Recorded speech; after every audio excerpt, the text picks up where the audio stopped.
Hey, Leeds, man. Nice to see you here. Sorry we're quiet. We're listening to this promo.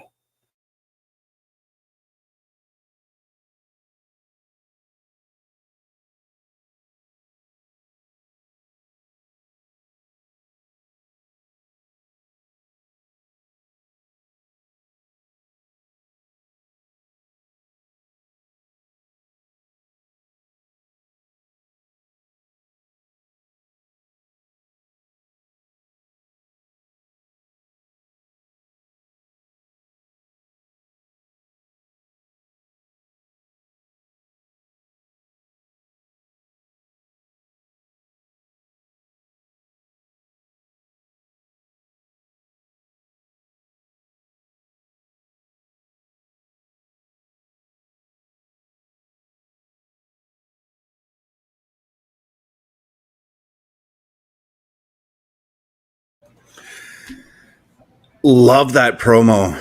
Love that promo. We've got Henry coming in saying, "Hi, I'm Henry. Nice to meet you. Nice meeting you as well, Henry. Glad to have you on the show." But yeah, well, for once, no shenanigans at the start of the show for a promo.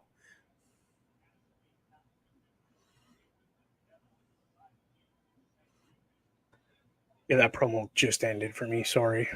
Same. Yeah. Yeah, what an intense promo. Yeah. You got that fire from CM Punk, and, without the yelling, it was very reminiscent of a Jake Roberts promo. Right. It's just it was you and I, Bubba, last night that were talking about Jake the Snake promos. Yes, we were. Yeah. Yes, Joe, and thank you for stopping in here, buddy. Yeah, glad to have you here, Joe.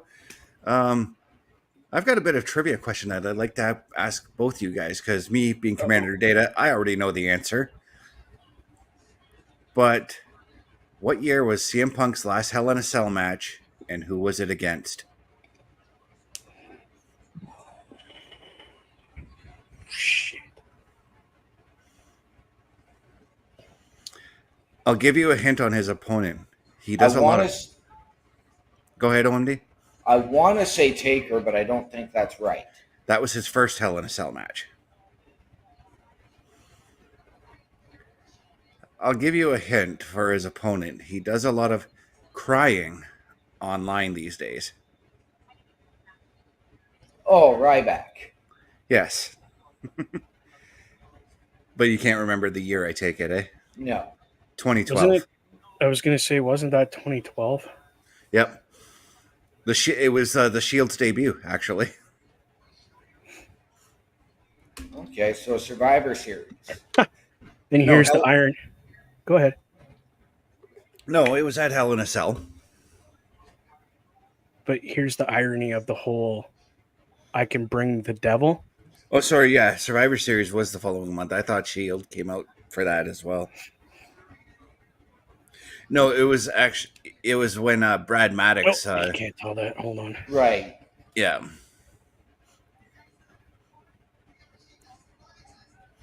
Who's the devil in that picture? Well, it's Punk. It's one of the better Hell in a Cell. It's one of the better... It wasn't even a long promo, and it didn't delve into chaos. We didn't get Punk and Drew beating the shit out of each other. So I'm going to assume that the Commander-in-Chief is working the shoot job this evening. Yeah, I remembered he said there was going to be one Raw Patrol he was going to miss. Right. And now we're going to start our opening contest, Sheamus and Pete Dunne. There we go. I just expect a good European brawl between these two guys. Yep. Would you expect any less? Yeah, and as I said earlier, I hope that this is the blow-off to this feud.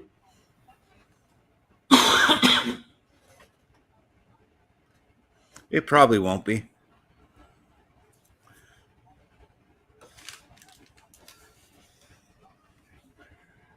Because let's face it, who do you move Sheamus off onto? Who do you move Pete Dunne off onto?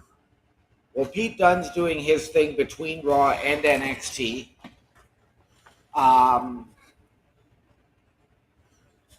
Sheamus, I think you could move him back to Ludwig Kaiser and get the blow off from that. Which, I mean, could result, and this is where I went, in Pete Dunne and Kaiser not just forming a team, but forming a new stable under Imperium. You bring in Dragunov to team with Sheamus for a match and have him turn. And then you get Dragunov, Kaiser, and Dunne together. I see where you're going, but at the same time, I'm kind of liking Dunne just doing his own thing. Right. I also like the fact that because I could see Sheamus eventually being poised for a shot at the Intercontinental at some point. Absolutely. But I think what we need to get there is these undercard feuds for not just because for them to fight over just having the shot at the Intercontinental, at the tag teams, whatever, you know? Right. Because that just adds to, more fuel to the fire for how important each championship would be if you have people feuding just to get the number one contendership. Yeah. I almost spilled water all over my living room. Sorry. It's not funny, but it is funny. I know with a match we've got coming up later on tonight, Best, and I know you've got your prediction on a turn for that match. I suggested a different turn on the breakdown, but there was something else that we saw last week leading into that, and that was Karrion Kross talking with The Miz, who was dressed all in black. Could we see The Miz return to his heel roots? I'd like The Miz to go back to heel, but I just wouldn't get it if he was with Karrion Kross. Right. I don't know. I think I like him as that A-lister heel. Like, even though he's not really an A-lister, he hasn't done a movie in 5 years, maybe longer. Yeah. But when was the last time WWE Studios did a production? When was the last Marine? That was what, the Marine 12?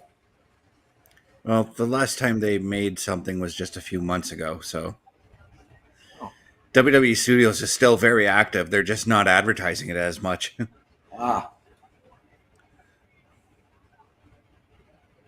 However, I do wish that WWE Studios would continue making horror movies because they make great horror films.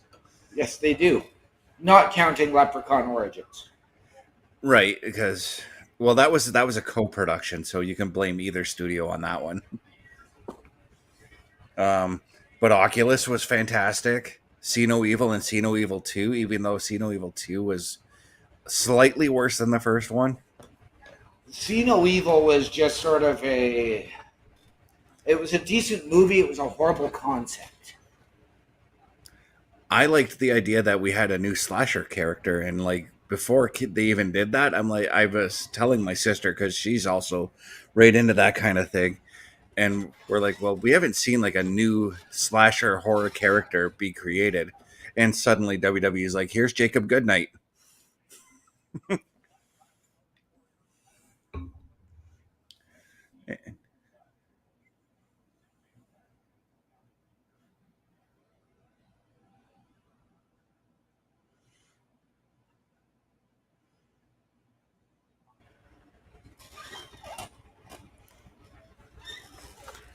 You know what I was thinking about just now? The main weapon that's been used in this feud has been the shillelagh. What if this wraps up in a shillelagh on a pole match? Because we haven't seen that done a couple times before. Yeah, well... I do not need Vince Russo coming in and booking a match anymore. Yeah, but at least it'd be Hunter booking this match and not Russo. At least Hunter would know how to book better on a pole matches. What are you going to do, Paul? Get Finley out to be the guest enforcer for the shillelagh on a pole match? Hell yeah. with Hornswoggle. Yep. Let's do it big. There, Bobby Stats is with us. What if Finley booked the match? Because he does work backstage as a producer Yes, he right now. does.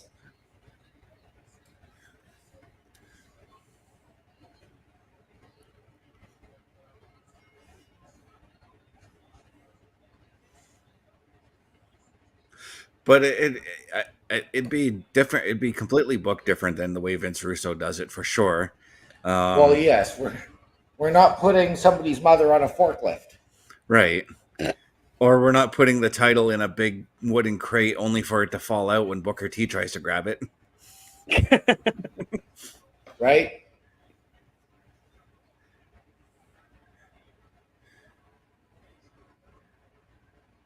Plus, I remember like when they brought back the shark cage match, and I know that they did that because of the Mattel toy. Everybody cringed at that match, but that match ended up being fantastic. Yeah.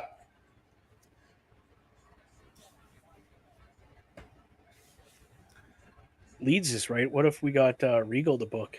Yeah. You know what? I'll even say this. Let Sheamus have Finley in his corner. Let Dunn have Regal in his corner. Wow. That'd be a hell of a match.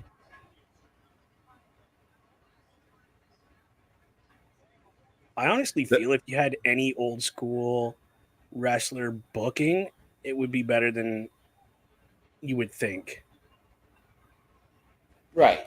There's honestly like in WWE like there's honestly been a lot of wrestlers who haven't been successful in the ring, but have found their success in wrestling in a backstage persona. Take a look Jason at Jordan? Norman Smiley, for instance. Yep. Wasn't too successful in WCW. Had a couple of hardcore titles, whatever. Yep. Was entertaining as hell. Yep. But phenomenal trainer. Yeah. Yeah, some people are just better at that than being in front of a camera. Mm-hmm. Jason Jordan. Yeah, I was just gonna say, what about the Olympic kid there, Jason Jordan? And I'm gonna put this name out there. I know we didn't get to see him for an overly long time. T.J. Wilson, Tyson Kidd. Yeah, I mean, like a couple of tag title runs is all he really had, and that stuff with Cesaro he did was fantastic as well. Yeah. Again, a lot of it does have to do with what talent you're working with, and what you're given, and your gimmick, what tools you're given to make the gimmick work. Some guys just can't do that. They can't be handed a prime bottle, for example, and make it work. They just can't. Yeah. So, Bubba, I want to ask you: have you, coming into tonight? I know you haven't been around for a little bit. Were you aware of the new commentary teams for Raw and SmackDown? No, sir.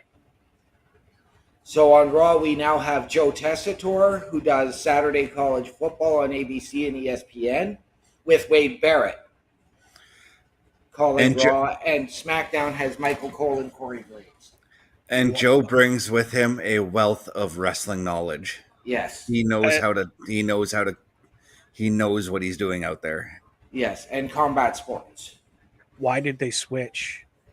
Because Pat McAfee had to go back to doing his stuff with the NFL, because that literally takes up all your time over the next few weeks. I get that. Yeah. But Pat McAfee is doing college football, the pregame show. Mm-hmm. Yeah, but he's also doing the NFL stuff the next day. I don't know if you ever seen him do that. Why would I've seen it. Cole on SmackDown? Honestly, that's Cole's home, really. Because they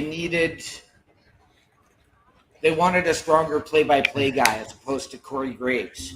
Mm-hmm. They found Corey Graves to be better as an analyst as opposed to a play-by-play guy. Now, I loved Corey Graves and Wade Barrett together. Yeah. I was really enjoying Corey as the play-by-play dude. Yep.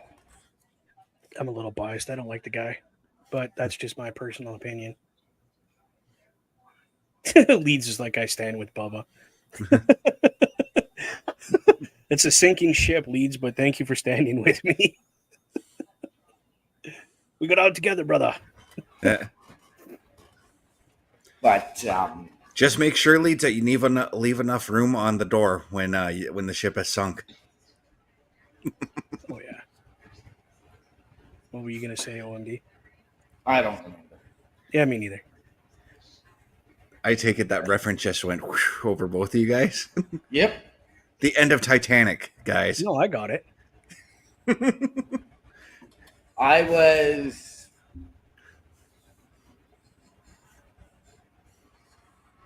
don't even know, like 1920 when I saw Titanic. Yeah, but I'm sure you would have seen references over the years from YouTube, from other shows about it. I don't really watch a lot of YouTube, and This I is could care less about Titanic. I try and skip over everything about it. November's coming pretty quick, eh, boys? yeah. War games. Yeah. Yeah, and there's still a lot of things up in the air for what's going to happen for War Games.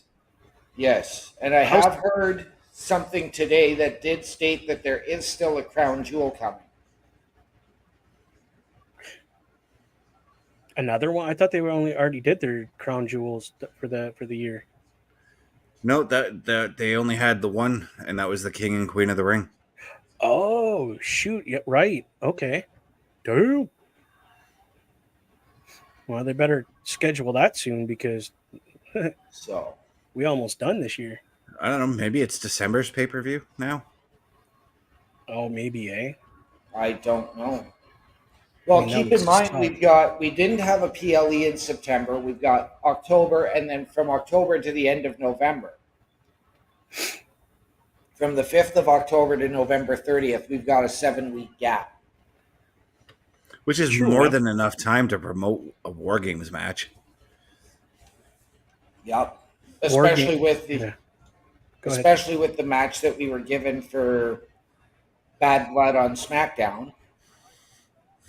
Bubba will really, really get the premise of this tag team match, as we are going to get the team of Solo Sikoa and Jacob Fatu taking on the team of Cody Rhodes and Roman Reigns. Shut up. Shut up. Dude, don't pull my chain when it comes to that kind of shit. We're not. Seriously? Yeah, we just They're proved that Bubba up. hasn't watched wrestling in the last 2 months. Oh, dude, I've been so busy.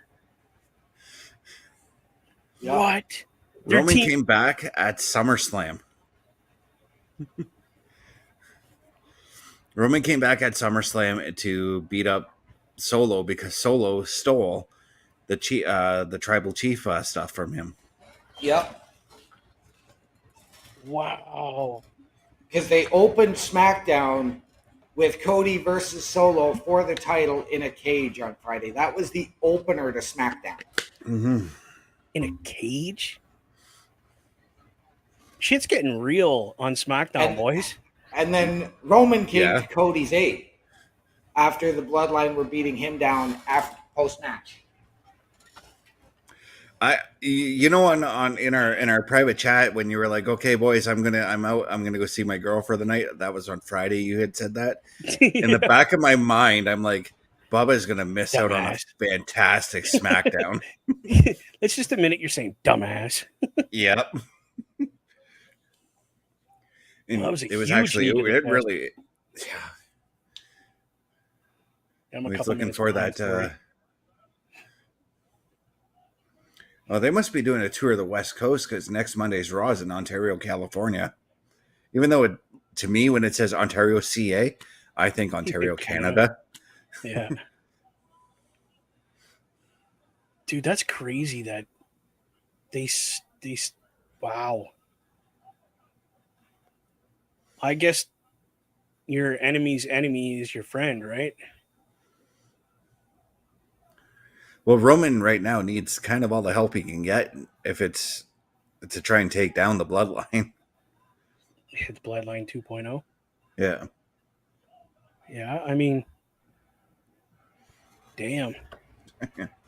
The crowd, by the way, is so behind this match right now. They're eating up everything that they're doing in the ring, and this has so far been a friggin' great match. Holy. Yes, it has. Whoa. Dude. I'm happy to use the Prime bottle, though. Mm-hmm. It's about damn time.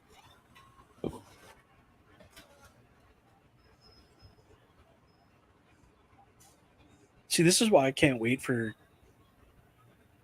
January when we get Raw and SmackDown on Netflix.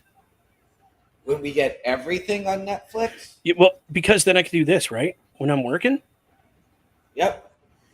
plug that in, hook it up to my Wi-Fi that I got. Don't forget, you can go home, put it on Netflix at any time of the week. Exactly, right? Like if I got a day off, I'll just click it on and catch up. Uh-oh. Oh. 4, 5, Referee's got to, you got to pay attention, ref. 13, 14, 15, 16, 17. Oh, the ref see. I think, does he? No, he doesn't. Okay. Oh, he does see it. Sorry, Pete Dunne brought the shillelagh in the ring on my end. I'm watching. You gotta wait. Yeah. We're behind.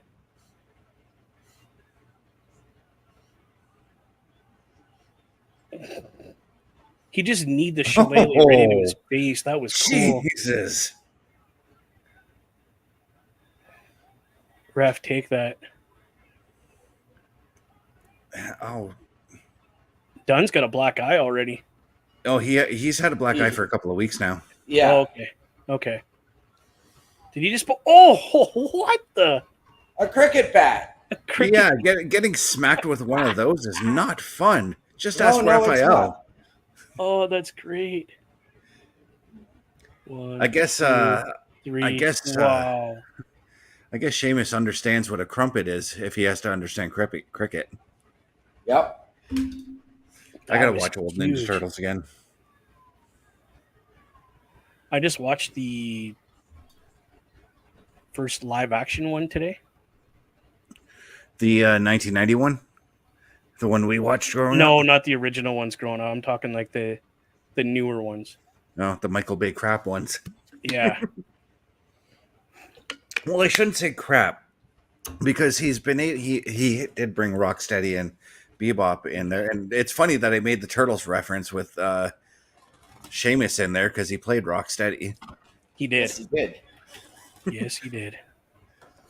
Well, look at these two gentlemen all dressed up nice like. That's Joe Tessitore and Wade Barrett.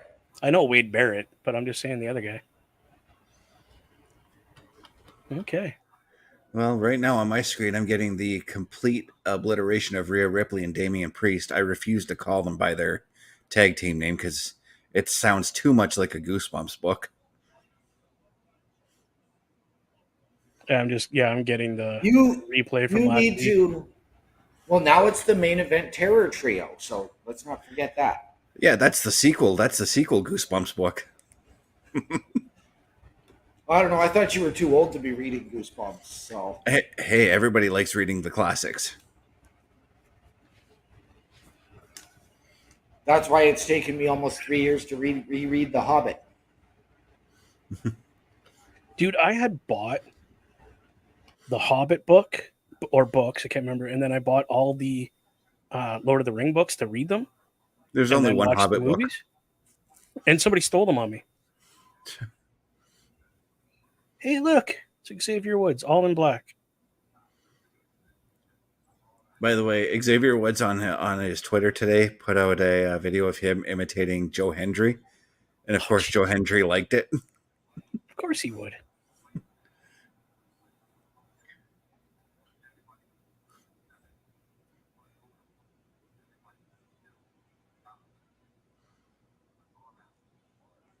There was a picture released not too long ago of Miss Ripley here and Jay with a Yeet t-shirt on.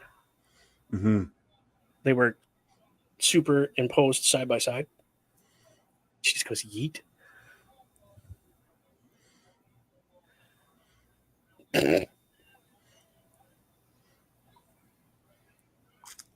How's it going, Mr. Parrish? Hey, how you doing? Parrish, what goes on? What? Dude, I missed SummerSlam and missed them two kissing? Yeah. Bruh. And you gotta work, I guess, eh?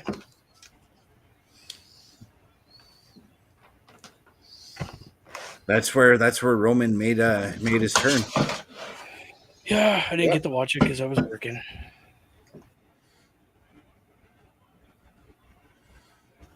Well, at least like you were saying, when everything goes to Netflix afterwards, Right. Scott Steiner is coming to my house apparently. No, at least when Please tell me you didn't get another cat and call it Big Bad Booty Daddy. no, there's Big sirens bad outside booty my daddy. house. Giggity, giggity. You just didn't want to have to call another thing daddy, didn't you?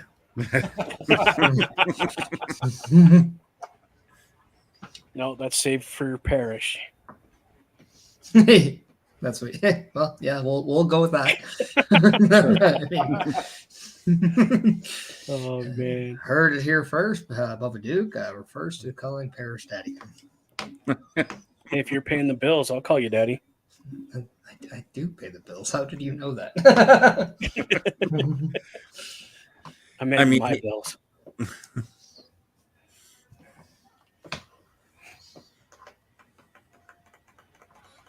Yeah, weirdo. I'm weirdo because I pay the bills.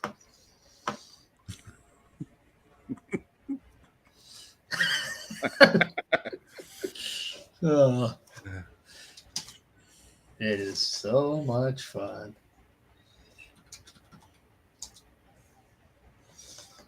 Oh, perfect. Oh.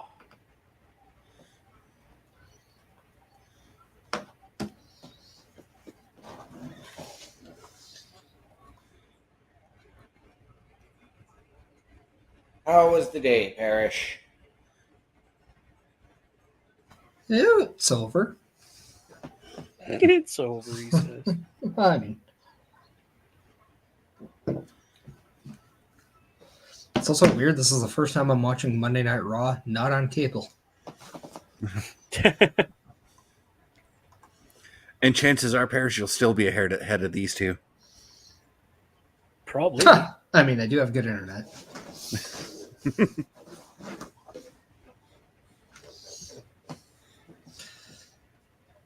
I know. I'll make it. Where are you right now, Best? I'm at a commercial for that bike commercial there. That bike commercial. That says Yeah, where he buys the grandma helmet or something like that from Amazon. I might actually be behind because remember I'm watching it through the Sportsnet app, so I might be behind. Yep, you will be. I'm just getting to the commercial now for the bike helmet.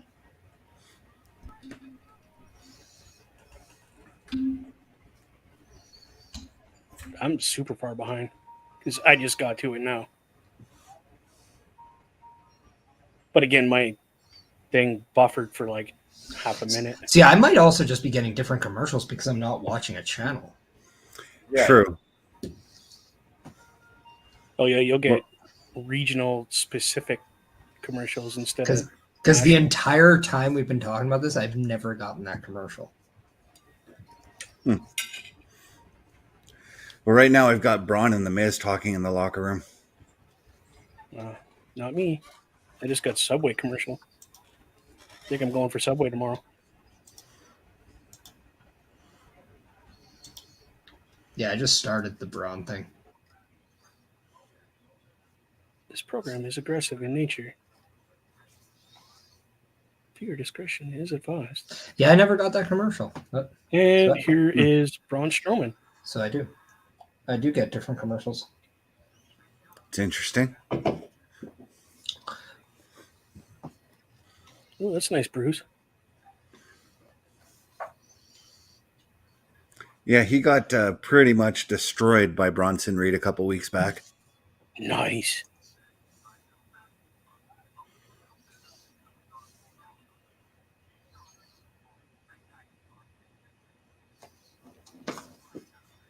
It's kind of weird to see the Miz and Braun Strowman like talk in like a friend type aura.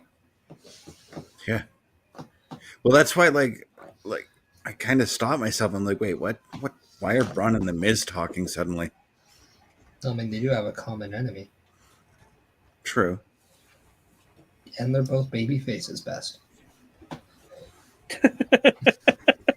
Yeah. like if anybody that should know. I'm actually wondering if my computer app and my phone app are different. Oh, maybe. So Natalia's still out here wearing the black and white. Lyra Valkyria wearing all black, and Zelina coming out In wearing shorts and a proper, tube top. yeah, In the proper Puerto Rican colors that we said she should have been wearing last week. right. She's the most confusing female to watch in my eyes. Maybe she needs to join the PFC.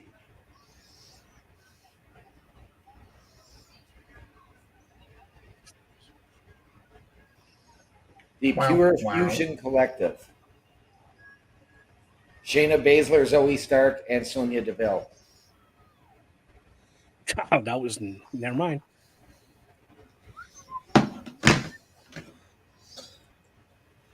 Natalia's on my screen. I'm pretty happy.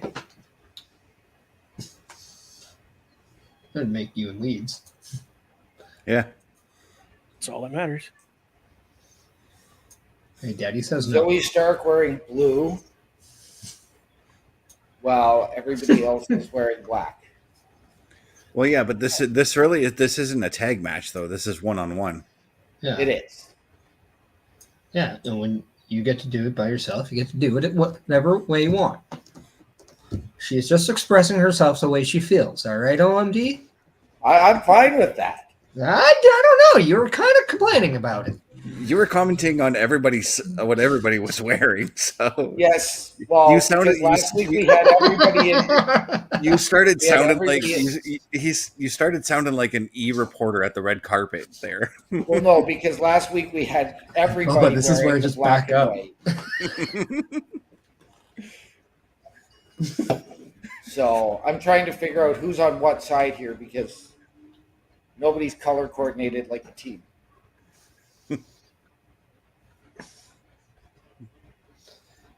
Well, I mean, you could tell just by who all came out together. Yes, but if you're just tuning in now, True. Then you turn up the commentators and listen to them, maybe. if you can hear them. Yeah, because last week they had a lot of audio troubles. Well, and that, and I was also saying the guy speaks kind of softly. Mm-hmm.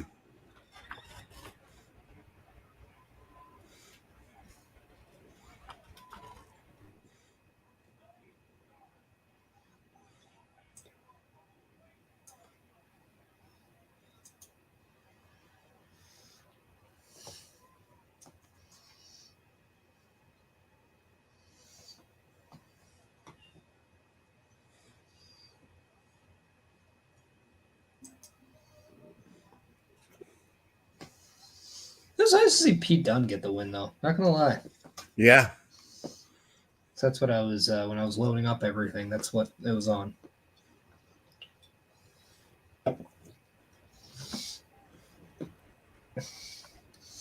So I didn't quite. Is this episode of Raw 2 hours, or is this one still 3? This 3. one's still 3. Okay, when do they start the 2 hours? October. Is it right after? Okay, so it's after Bad Blood. Yeah. Okay. Because it's Saturday the 5th is Bad Blood. That makes sense. Yes, because I have a wedding that night, so I won't be able to do the PLE patrol. Neither will I. It'll be my son's birthday party. Yes, it will. I'm not even sure if I'm actually going to be doing the PLE patrol that weekend either because I get paid and I got stuff to do. Right. You gotta go spend it Yeah. on those legal things that we don't talk about on stream. And yes, Bubba, you did hear it. And yes, Bubba, you did hear it right. On October 7th, Raw goes back to 2 hours. Just for the remainder of the year, and then it Yes. changes back when it's on Netflix. Yeah. But the Which time I- on Netflix may vary. So some weeks it could be 2 hours, some weeks it could be 3. Which I even talked about on my podcast on Sunday that given the NFL and how that's a juggernaut on Monday nights, and what you're basically doing is bypassing the rest of the year, and you're not losing viewers to Monday Night Football, that might be a smart thing for the WWE. Right. Because after that, they don't have to worry about trying to persuade viewers. True that. But the thing with Netflix is they don't have to worry about persuading viewers. The fans can go and watch Monday Night Football and then tune in anytime during the week to watch Raw. I mean, this is true. Yep. But in order to get those viewers to check out things live, they should obviously when we watch it live, they're still going to be promoting the matches. Yeah. I don't know where I'm going with this, to be honest. Well, I mean, wrestling is something that you Yeah. do want to watch live because let's face it, everything better in terms of entertainment is better live. Even a diehard sports fan, like, you don't always love watching the games after they happen because that now you do want to watch it, but let's just be honest. If it was Game 7 of the Stanley Cup Finals, I ain't watching it like 2 hours after. No. I'm not even watching it 5 minutes after. What's the point? But it's like when you know what goes on, it takes away all that kind of like extra wanting to see what, like, you want to be on the edge of your seat when you watch something like that. You want to enjoy it the same time everybody else does. So if it's not live, then it kind of takes that thunder away.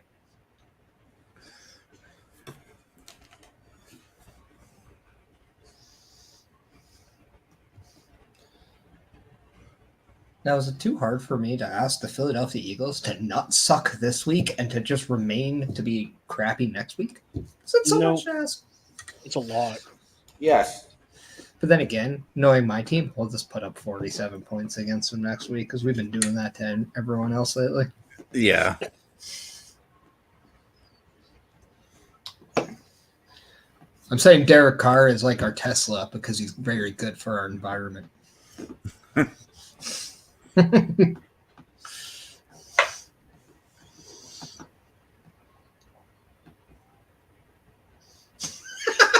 Somebody in Atlanta just stiff-armed their own teammate. It was funny. It was on a punt return. Oh, no wonder why that team's horrible.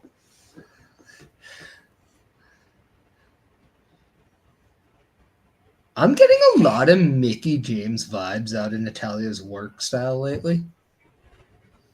Especially from her strikes. I think you're onto something there, Parrish, because that's, as soon as you said that, I'm like, because I was like, wait a minute, there's a certain style that she's working right now. And I wasn't getting it. Then you said Mickey James, and I'm like, yep, I see it now. Yes, he did. So War Games is October November 30th. November 30th. Sorry. Nice. Also, Bobby coming in and saying maybe Zelina Vega should do something in Marigold in Japan. I think that's a great idea. Yeah, actually.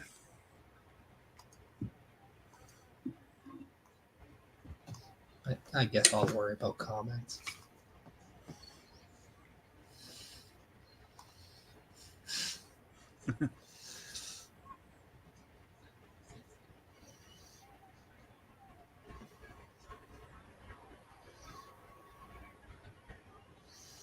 Huh.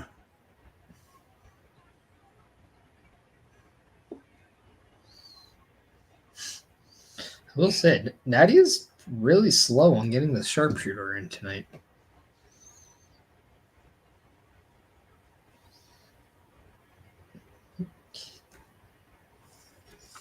Well, I just got the finish on my end. Yeah. You just got it? Oh, no. You said the Natty being slow on the sharpshooter. I thought you were still back at the sharpshooter. So No. No, I got the finish at the same time as you then, Bess. Yep. Aw, you guys finished together. How cute. thank you. Why is Zelina wearing microphones?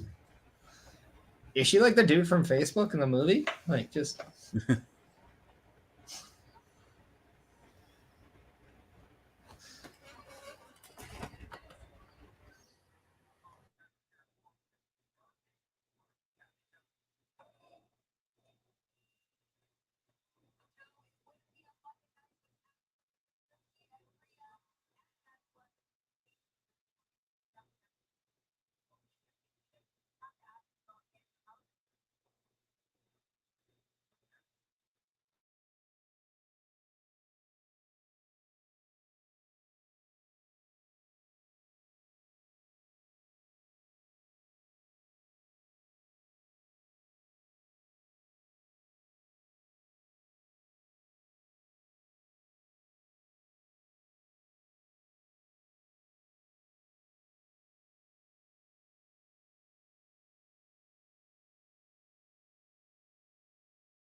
That was a nicely fired up Rhea Ripley. I like that.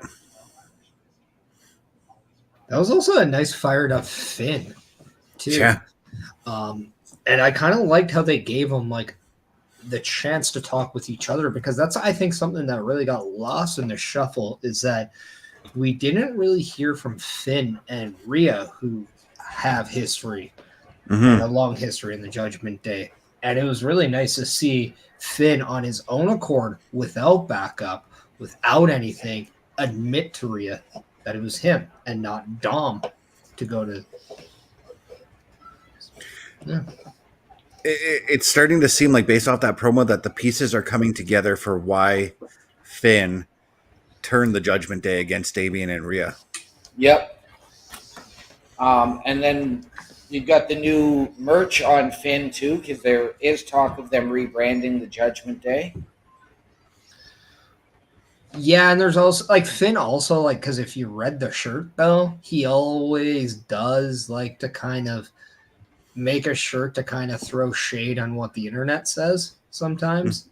Yeah. Because then you have like the Staples like thing when he had Staples on. Like he did like the Austin 316, but with the Staples things too. Like he did a lot of shade on his shirts in the past. So Yeah. Right. I mean, we'll wait and see, but that's very well what this shirt could be about. Because I highly doubt they're going to call themselves Street Trash. Right.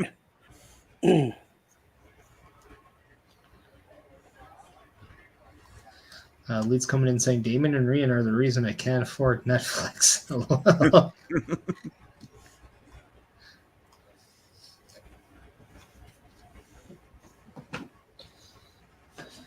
Leeds, I got a question for your guys' Netflix, because I know in Canada we have a completely different Netflix than the United States. Is it completely different for you guys where you are?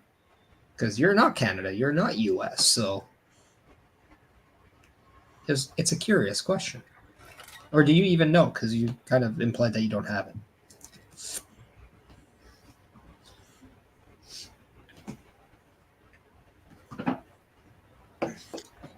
In what way, he's asking? Okay, so like the US Netflix will have more stuff on it than Canada. They'll have earlier dates to when stuff becomes available. Like, for example, when I was in the Carolinas, I could get Ghostbusters on Netflix. And then when I come home, it's not on there. So I'm kind of interested to see kind of, you know, do you guys get earlier dates on stuff? Do you guys get different stuff? Do you have a lot more British-styled shows that come on? Like I know, like that's kind of what I'm curious. And then to kind of, no, you do have Netflix. Well, then we don't know. Bobby coming in saying, I'm interested to see where when we see Braun Breaker versus Jey Uso for the Intercontinental Championship. I kind of wonder if they're going to main event the Raw after Bad Blood, so you have something in that 2-hour show to kind of like plug. It could also be on that go home show for the PLE beforehand too, because usually those last shows lately they've been just putting on, hey, here's a championship match that we probably should put on the PLE, but we're going to give it to you for free on Raw or SmackDown, you know? Yeah, but generally that's women matches. So like, we're not gonna lie, or like tag team ones.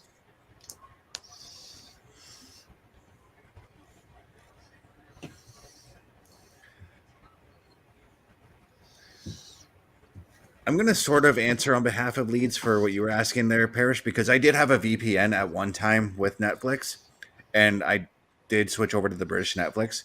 The difference between them is really just the selection of movies and TV shows from what we have.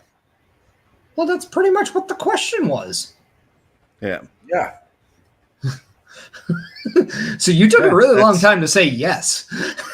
Well, I was waiting for Leeds to answer first. I was being kind because you asked Leeds. He might have been pooping. I don't know. But Leeds came back with the response saying he doesn't really watch it Netflix. He watches Prime more. Well, Bubba, how's your mouth doing? Wouldn't you like to know? Oh, I do. Well, that's why he's asking. Yeah. I mean, you're the one calling him daddy, so he wants to know. Daddy wants to know, man. I went to the dentist today, and he said it's considering like the tooth is dead. All the infection that's been around it before is all gone. We didn't pull it out, but we're going to keep an eye on it. If it seems like it's going to flare back up, the tooth coming out. Is it something where like the root is dead? The whole tooth is dead. Yeah. Yeah. Well, usually that's because the root died, and then everything else kind of goes. And then So, and then to answer Bobby Stats' question, it is next week that we get Braun Breaker and Jey Uso for the Intercontinental title.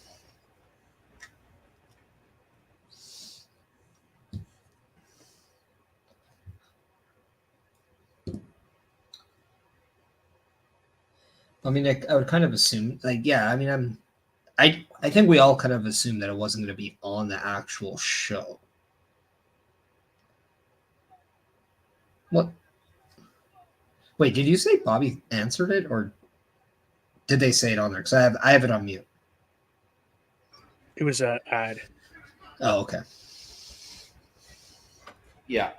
So I answered Bobby's stats. I have 4 different screens going with 4 different things on it, so it's distracting, actually. Oh, my back.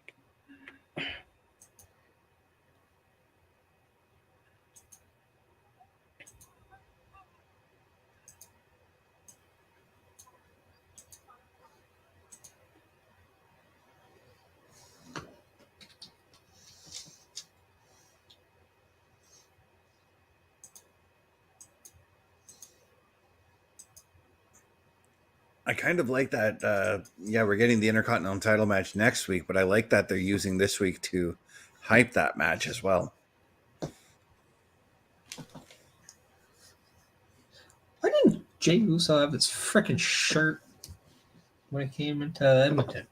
Which, by the way, they were selling Jey Uso shirts.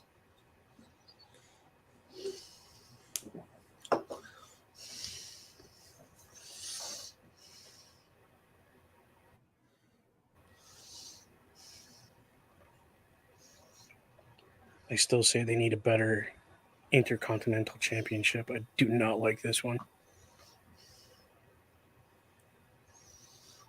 I wish they would have added more colors to it. Exactly. But it did remind me too much of the 24/7 title, just with how Intercontinental Champion went around, and I that was the part of that 24/7 title I didn't like. And then there's just too much like Aztec type things. And yes, I'm using the word Aztec because of GoldenEye. Just letting you know. Mm-hmm. Nice. Yeah.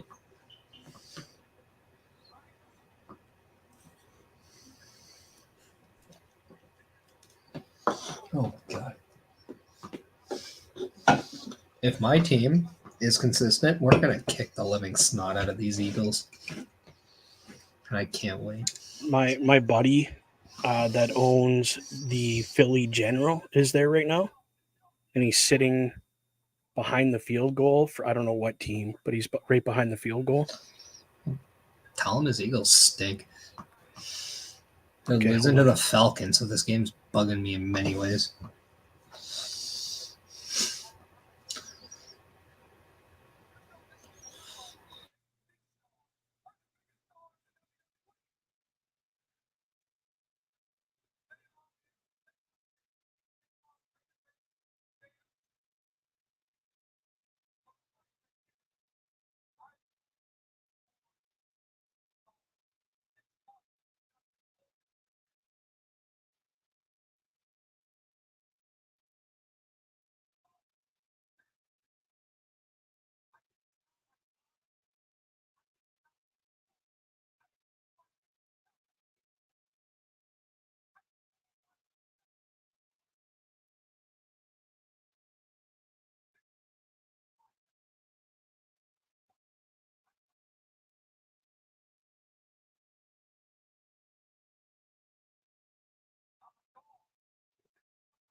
Oh, oh, oh, oh.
Nice.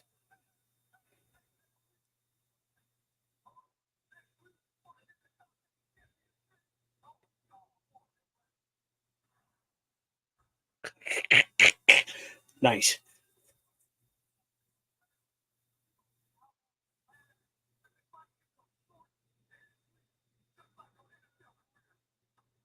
Oh, Nikes. He went Jey there. Uso is very, very solid on the mic. Oh yeah. I think they took, and I say they because it was him and his brother, when they absolutely destroyed the New Day in that battle rap. I think they took everybody on notice with just how good they are on the mic. Right. Bobby Stats coming in saying he just liked our video. Thank you very much, Bobby Stats, for that like. Greatly appreciated. Come on. And that is a reminder to everybody who is on YouTube. If you have a chance, please like the video. Please share the video. If you feel a little funny in the below the belt region, and then make sure you're also subscribing because you know it makes it feel good.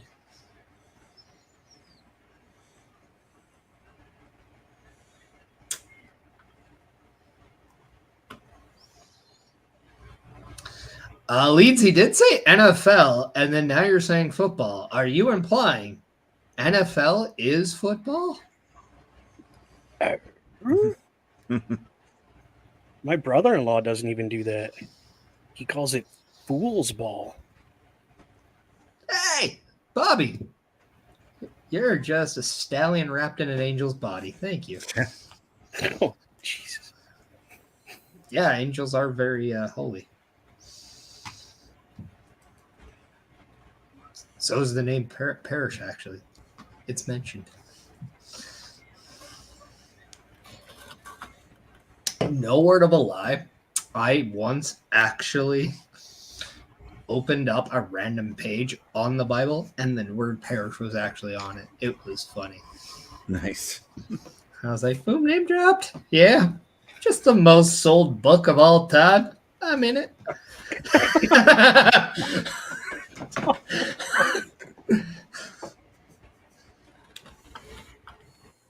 Oh, bro.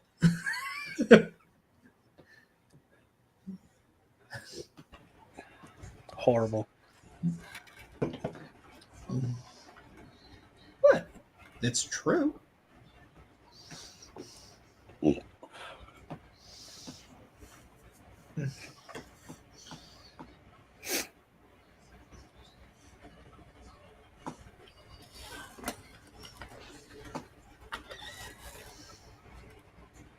The heck?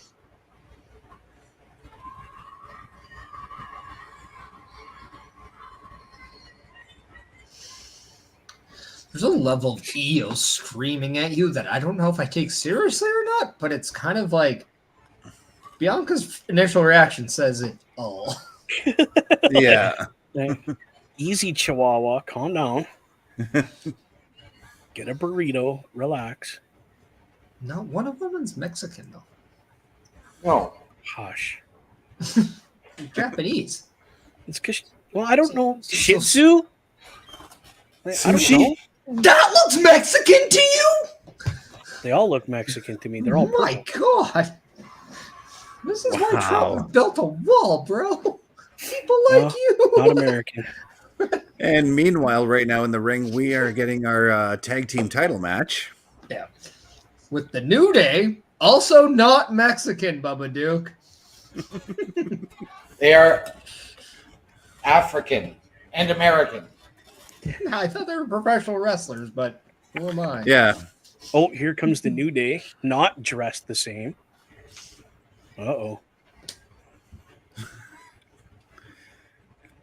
Bubba has turned off his listening mode. Who's turning on who tonight? Your listening mode switch and your buttons, I guess. I think the whole thing is designed for Xavier Woods to turn on Kofi, right? Mm-hmm. But what if Kofi turns on Xavier? Dun, dun, dun. So, well, if you would have Those been brought watching by Raw RD. over the last few weeks, you would have been seeing the subtle hints that Xavier Woods has been making with turning on Kofi. What if Kofi just beats him to the punch and says, "You're dead"? Because Kofi doesn't see it. I did this for Big E. I did it for Big E and for Odyssey Jones. I don't think they're going to say that name anytime soon. Yeah. Yeah. OMD filled me in on that one. I was like, what? Yeah. Wow. Now, there hasn't been a single conviction or charge on him yet. And from what I understand, he has not been fired or released. He is just held off television for the foreseeable future based on... Well, get your BS sorted out and then we'll talk. I think there's just dual diligence being done by all parties. Mm, and yes, if that's not a corporate answer, I don't know what is.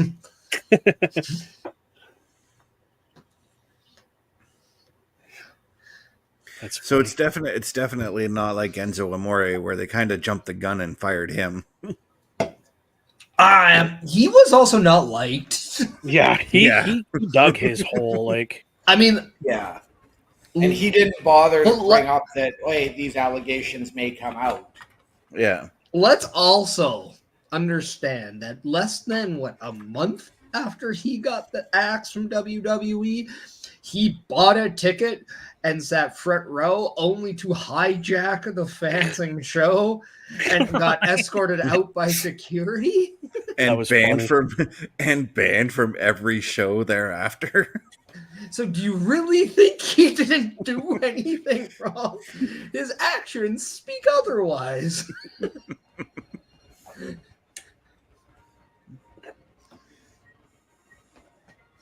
oh, Bible. Oh, nice. I left my mini fridge door open, so I went to go kick it, and my knee cracked at the same time. It's like nice. Double win. Bobby is saying Kofi Kingston can go back as a single wrestler. But also, here's also something that I think that could happen, because we all know that there is someone who has been with the company for about a year now, just a little under, soon to be a year in a month or so, who's been tag team champions with Kofi. So if Kofi needs any help, maybe a Mr. Charles Montgomery Punk could be of service. Mm-hmm. Yeah.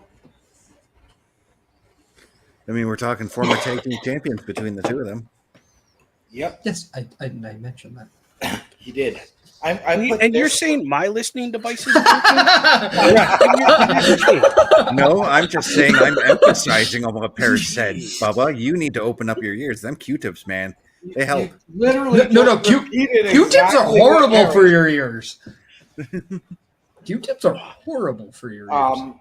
I did pose this one earlier because last week we saw Miz and Karrion Kross talking, and Xavier Woods interrupt that. Could we see the Miz turn heel in this situation? I don't care what the Miz does. Yeah. His That's wife good. ain't here. You're We just- don't care. You're just jealous because he's awesome. Is he? Like, Yeah. I think that's highly debatable. Yeah. I am a misfit. Yeah, we all know there's a lot wrong with. You're also a Leafs fan, so. Oh, You're just jealous. of what? Us not winning a Stanley Cup since what? 63? 67. Yeah, that's something. Yeah. Regardless. It's a year that my football team joined the NFL.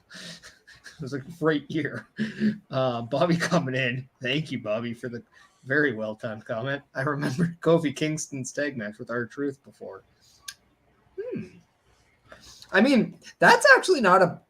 Okay, hear me out on this. If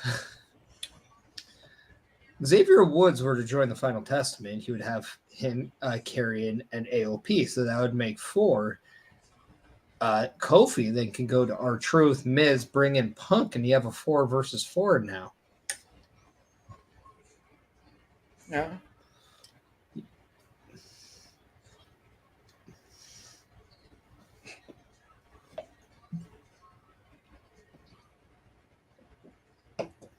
You can bring in Maurice to work with Scarlett, and then you could bring in Miz's dad to work with Hillary. That's awesome. That's awesome. See? There you go.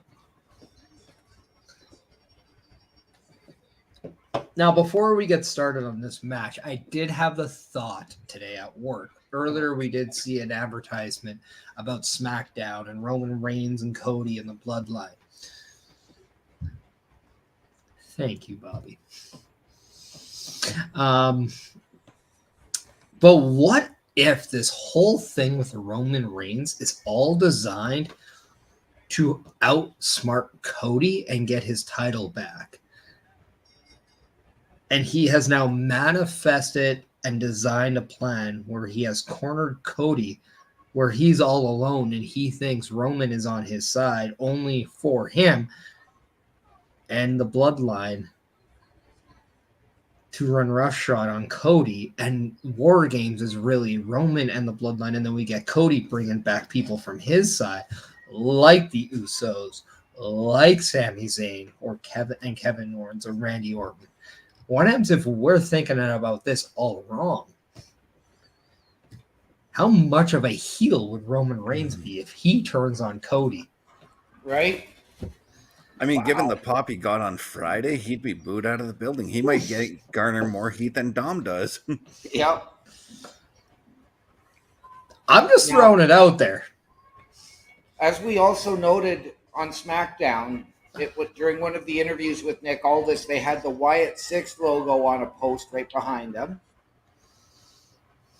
But, and I'm going to get to the Wyatt 6 with this match, if Xavier or Kofi turns on the other, does that create a new target for the Wyatts? You would have to add people for sure. Mm-hmm.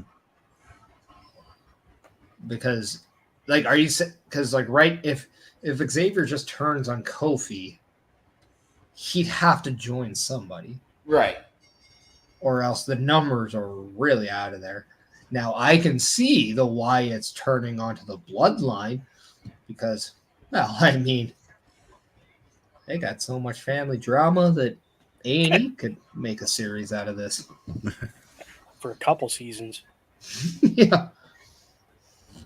They would also probably last long because Braun Stroman's NFL career.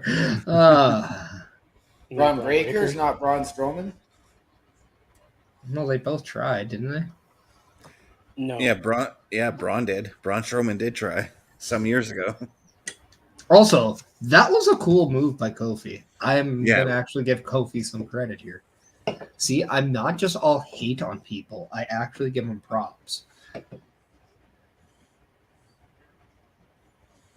Well, the cohesiveness between the New Day is there for now. It should. They've only been around forever with each other. Right? If these two don't have cohesivity, then what are we even doing? Now, I did also. It'd be like peanut butter and jelly coming out to play and saying, "Oh wait, this is awkward." I did also pose this question on the locker room breakdown earlier, which was, could we see Big E return as that galvanizing force for the New Day to try and bring them back together? And have him take on a managerial type role. Is Big E even cleared yet? No. But he, as a manager, it's something he could do. Mm-hmm.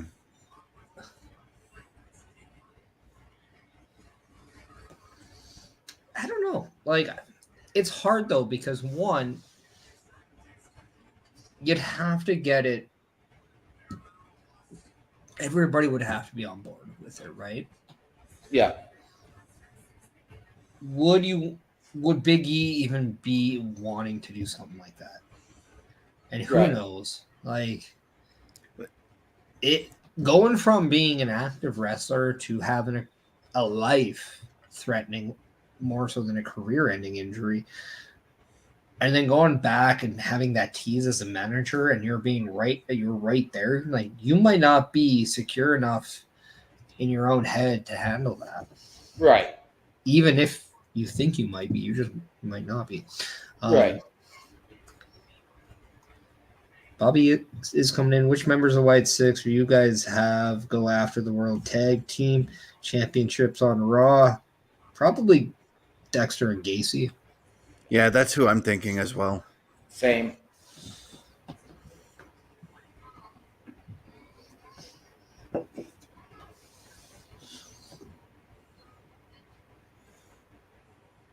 Who do you do, Bobby?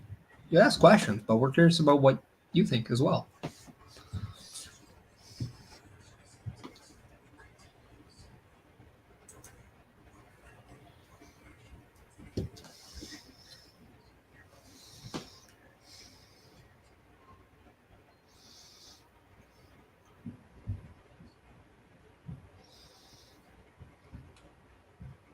Bobby agreeing with us. Bubba, what are your thoughts? Who would you have from the Wyatt Six go for the tag titles?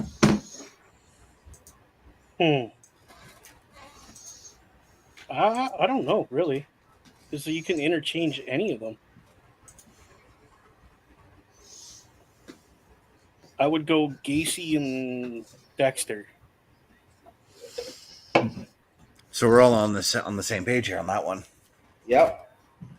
No, OMD is 5 pages behind. True. No. And he's trying to catch up by scrolling through his phone right now. I already said Dexter and Gacy. And that joke went over his head. Yep. I just consider the source, so. You're making fun of Bobby then, and how dare you do that? Yeah, really. Bobby was the one who... I had answered the question significant time ago, and then I posed it to Bubba. And Bubba answered right away. I know. We're just making. And then you told me I was 5 pages behind. I just because you're always behind on the screen for the Raw. Yeah. That was the joke. But it's overplayed. You guys don't seem to clue in on it. We do. It's not a funny joke anymore. Well, not to you, but we're not the ones always catching up, Don.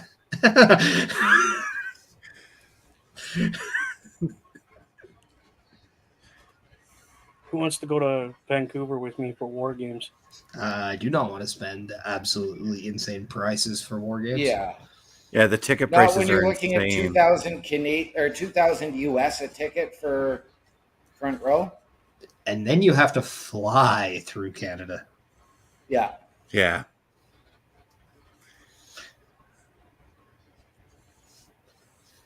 And then there's the hotel stay, and then the merchandise and the food.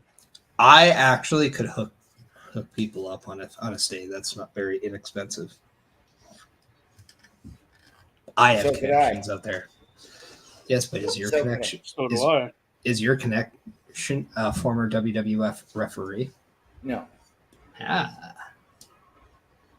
I got the official connection.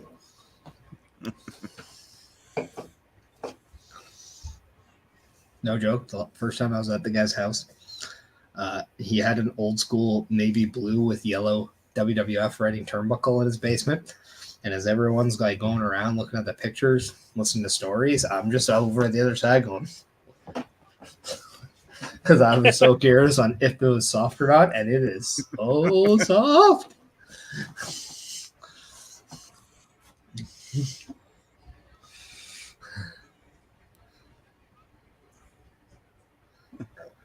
I'm trying to bite off him.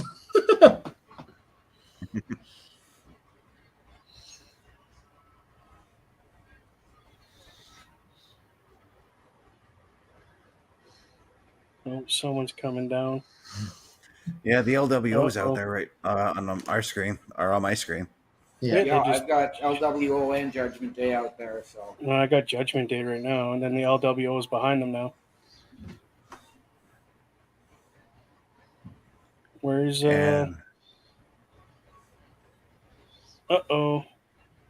Spaghetti-O.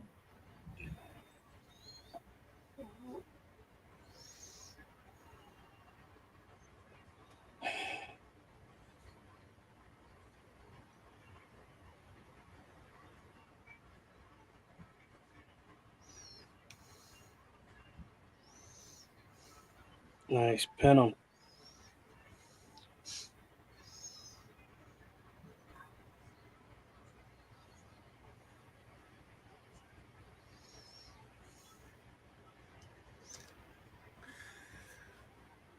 This is where Xavier snaps.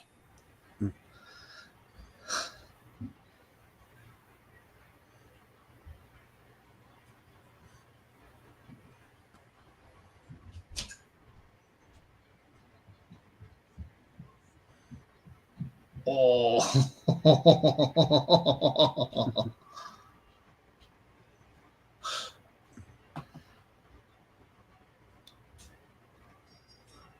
Oh, jeez. Yeah. Yeah. Wow.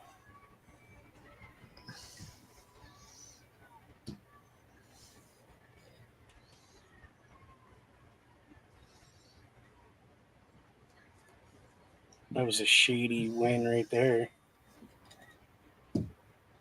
Okay.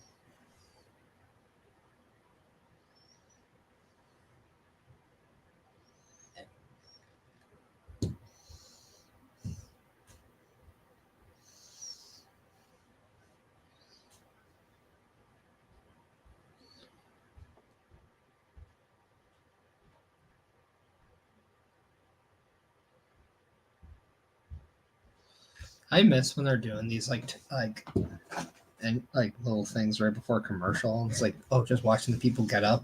I totally remember when Batista was doing it, and you had just that one kid like run through the screen, and then she's thing, and then Batista's just like laughing because he sees security trying to chase him. Oh, it was so funny.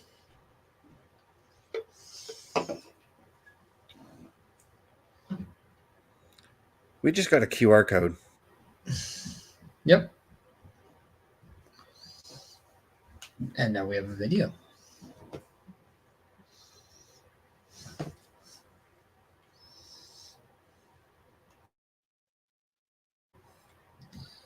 You know what that means, though, Best? This is on you. You've got to figure out that QR code now. I already got it up on my screen. I just got to take my phone and take the picture. Come on, get to it. Crack on Popper doing their job now. Snap to it.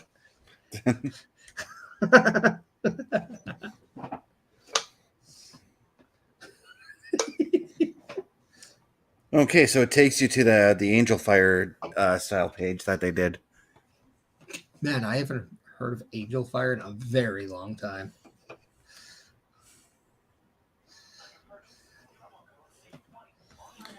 I know. I remember when everybody had an Angel Fire page.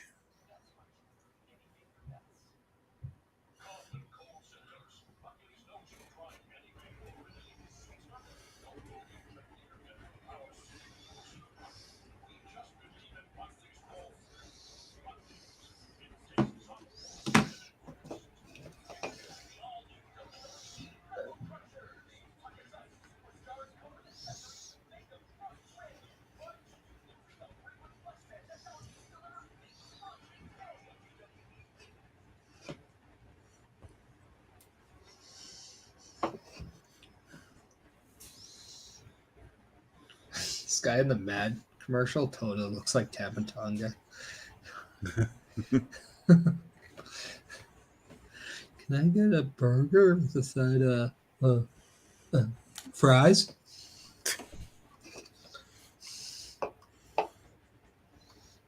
It can't be more generic than that. The commercial kind of makes me cringe, to be honest with you. And I know that it's trying to get a message across about, don't be intoxicated while you're driving your vehicle. No, don't be high and drive. Mm-hmm. It's not just intoxication. No. That was not a booze commercial. That was a cannabis commercial. Yeah. But what I thought was funny about that is like I heard that so much on the radio, and then now I'm like lately I've been seeing that like as like a video, and it's like weird. Mm-hmm. So I heard the audio like years ago. I'm like, I hope that guy, like when he did that commercial, I hope he got paid on the view.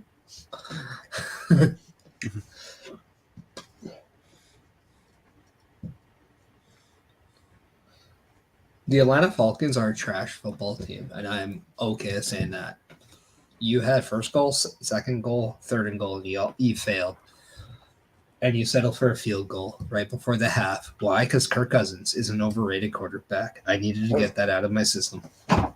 Kirk Cousins needed to retire when he signed in Minnesota. Kirk Cousins should have traded those gold chains that he had, and instead of you like that, he should have got a Big Mac and just like choked on the Coke.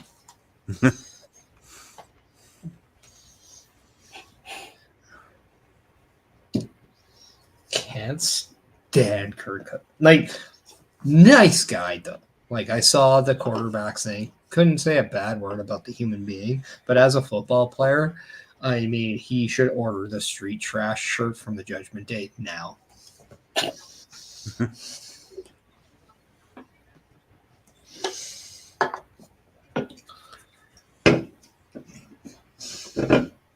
Not gonna lie, this is like the only thing I miss about wrestling right now is just going out there with a live microphone and just spitting. Yeah. Because that I can do. I have theories on like where or thoughts about how I feel about me as a performer today, but as a promo, I still make everyone. Not just they don't even look like amateur hour. They're still like checking their watch because they don't even know if it's amateur hour yet.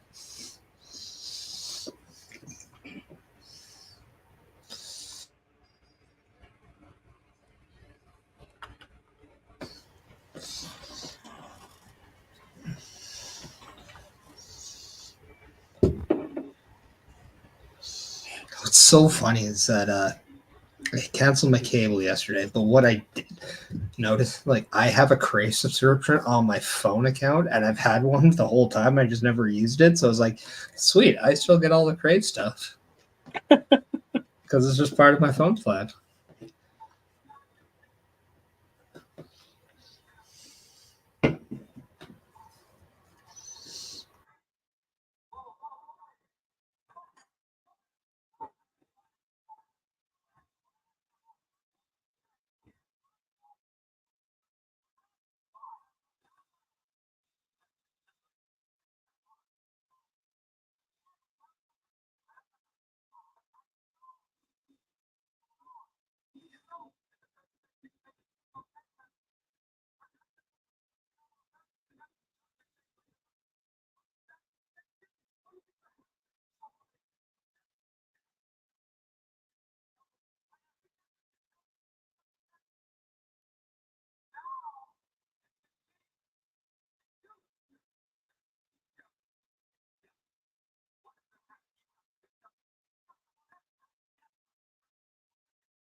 I would say that Xavier Woods' anger is more up than down right now. Yep.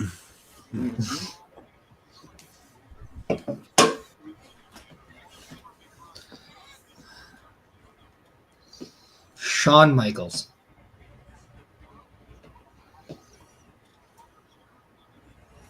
Easiest answer of my life. Yeah.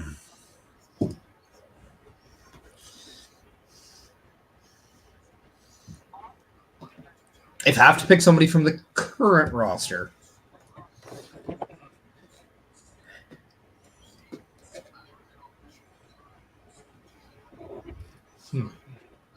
I know who mine is. You know what? The roster. Gunther. I'm not afraid of taking his jobs. Not at all. Mine would be. Plus, people could see how good I am at selling. Right. Mine would be right on taking an ass kicking. Cactus Jack in a Hell in a Cell. And it would be dubbed the Ultimate Redneck Match.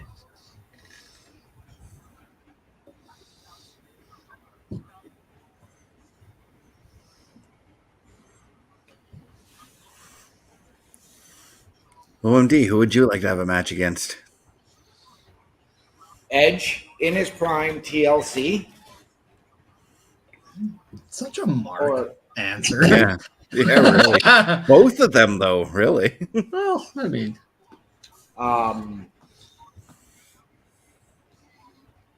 current. I kind of wanted to say Ricky from Seattle just for the joke.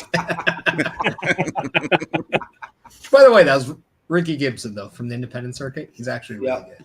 Yeah. I'm going current roster, Priest.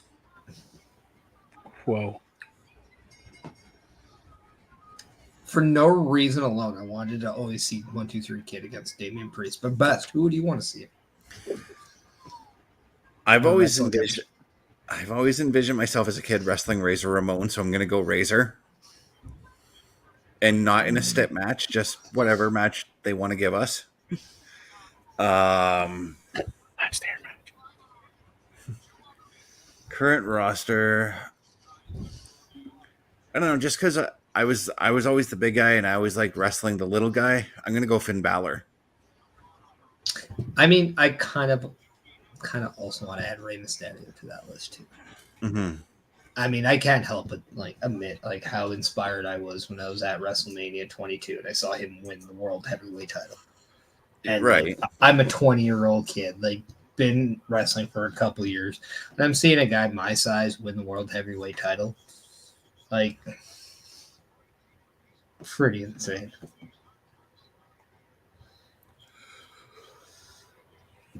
Only if Chelsea Green turns on Matt Cardona. And man, I prefer. And only if Mickey James turns on Nick Aldis, because I love both of them. I think Mickey James is a goat, and Chelsea Green and I are friends. So it's. But I mean, I'm not against it. Nick Aldis is so underrated. Oh, completely. Oh yeah, 100%.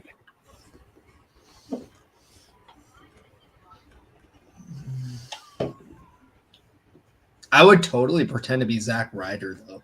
If I was wrestling Matt Cardona, oh yeah, I do it would not look appeasing to anyone, but I would do the half trunk, full long leg look against him. Yeah, Use his WWE gimmick against them. That'd be funny. No, because he did that in ECW when he first started. He dropped that But I thought that was awesome because it was so different. Now, would you try and get permission to use his radio theme song, or would you get Hosky? Oh, I would totally use Hosky. 100% I would use Hosky. But I mean, it'd be fun because both of us do have downstate theme songs. What up? Yeah.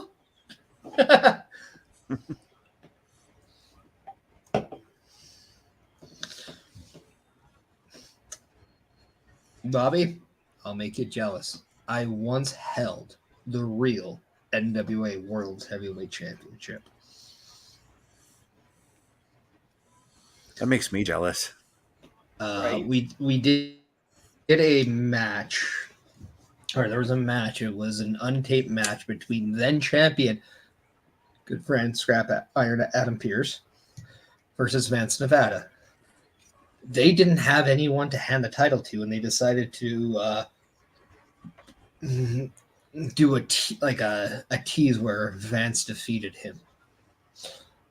So they needed somebody to grab the title and just hand it to him. And I was sitting front row, but there was no barricades, and the guy came with the title, and he didn't know what to do with it, so I just reached out and took it and then handed it to the referee. But I would have fucking ran. oh, man, there was a thought in my mind where I'm like, yep.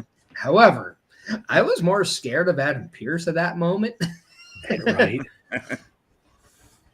But, I mean, man, like one of my greatest stories was just sitting in a locker room and just, I was the only guy that like was in the locker room because it was like a hockey style locker room. Right. It was just me and Adam in the same one. We were the only ones. So we just shot it like the you know what for the entire show. And it was it was amazing. And like I know. I love him to death. He is just amazing. Like wealth and all. I learned more stuff outside of wrestling than I did in wrestling from him. And he's just a great guy. And I'm so happy that he's doing this. And I hope to God I can see one real match in WWE with him. Right. There's my current roster. Randy Orton. Yeah. That's the guy I would take a match with right now. Like, it's so funny, too, because I was messaging Johnny Devine last night. I'm name dropping. I don't care. You do what you got to do, bro. But he reaffirmed that he's retired from in-ring. Damn, eh? If it wasn't for that guy, I would not have self-confidence in myself as a wrestler. Or, I wouldn't have gotten it in the first place. That was a better way of saying it. When I am absolutely on another planet in Vegas at Cauliflower Rally Club, and I walk up and I see him and he runs up to me and he's like, please tell me you brought your gear. I'm like, why? And he's like, oh, I'm wrestling this guy and all he does is just beat people up and I just want to have a good old-fashioned pure wrestling match. And like when I saw you, I'm like, that's somebody I know I could have it with. Right. Oh, because he knows your skill. Oh, that felt good. Just hearing that. Told you they were going to break the ring. I told you. Yeah. Hey, I was talking to OMD earlier this afternoon, and I'm like, I expect more destruction in this match than we'd got in the last one. Yep. No, I was hoping it was going to be another way to kind of write Strowman off TV, so I'm hoping What the hell is that?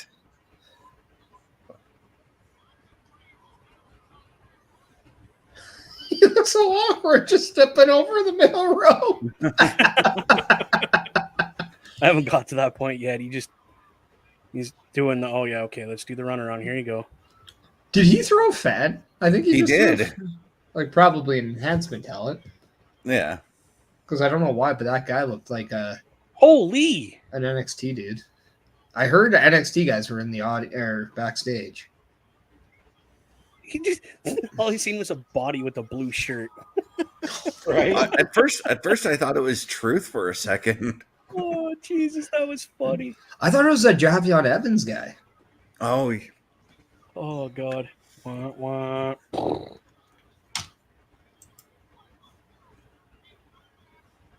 It's complete mayhem. By God, these men must be broken in half. By God, right? Stone Cold, by God.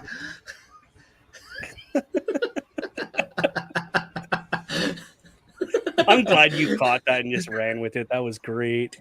Yeah. You're welcome. Oh God. I have no idea if that's even a good impression. It's just fun. It doesn't matter. It worked.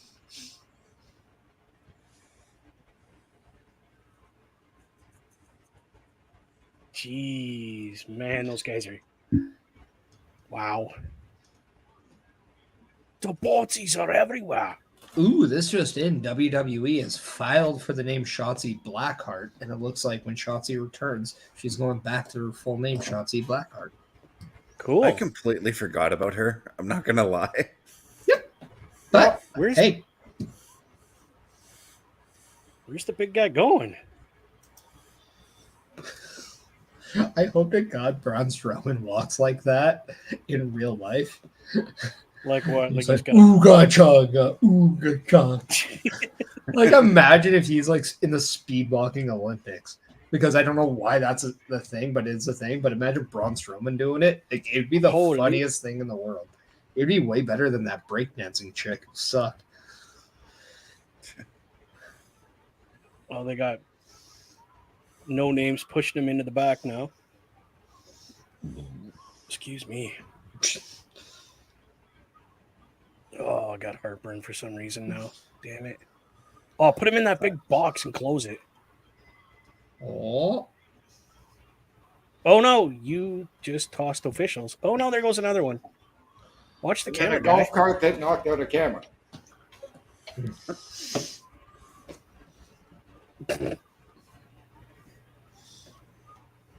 Steer my way. okay, but King Kong. Dude, you just wrecked the food table. Bobby coming in and saying Sol Ruka did a match on main event against Alba Fire and Gallus versus American Alpha. Okay, if Gallus is on, then Alba Fire. But I'm totally watching main event. Oh, because that wasn't planned at all. It was. Oh, you forgot to push the stuff off the roof in time. Damn it. It wasn't planned. It just happened. Uh-huh. Trying to keep kayfabe alive here, Bubba. Roll with the punches here. Was that Mustafa Ali that I just seen running? No, that was Davari. Davari. Sorry, I always got them mixed up. Sorry. Mustafa Ali is doing some things over at TNA. No, he's done with TNA. That wrapped up a month ago. He's not on a contract with TNA. He does paid by appearances. I know. And then when he lost the X Division title, he put it out saying, "My time with TNA has come to an end." For now, I can see him doing some more stuff there. And then he's just gone to. He did New Japan, did some MLW, and then. I will say, if they do, like, I don't know when the Super J Cup is, but Mustafa Ali in the Super J Cup, sign me up. Yeah. Yep. Yeah, he's definitely a good wrestler. So good. His he did a match with the former Reggie /Scripts and then got on the mic and praised him. Mm-hmm. And then they were both seen allegedly backstage at AEW a few weeks ago.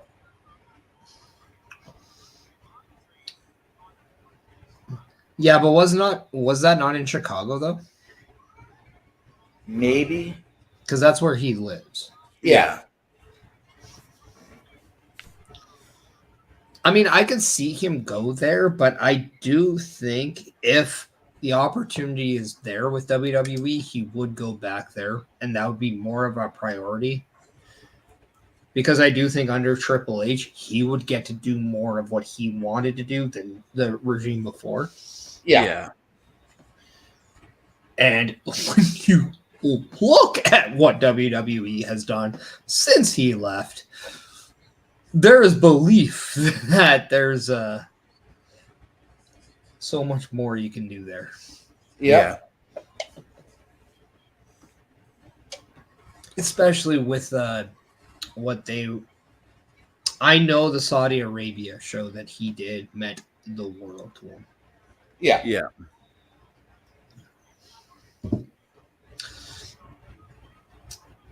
I mean, maybe. Yeah. Anything's possible now. Like I am not stunned with anything anymore in wrestling just because I expect the unthinkable to happen every day. I'm more stunned with how they, and when I say they, just how wrestling storylines go. Right. Because to me, doing a wrestling storyline and keeping people's interest is so much more difficult than doing a move nowadays. Right. Because everyone now is so damn athletic that they can do everything. Yeah. Well, and that's why, like, I think the most intriguing storyline in wrestling is John Layfield right now, showing up everywhere. Right. Good old Bradshaw.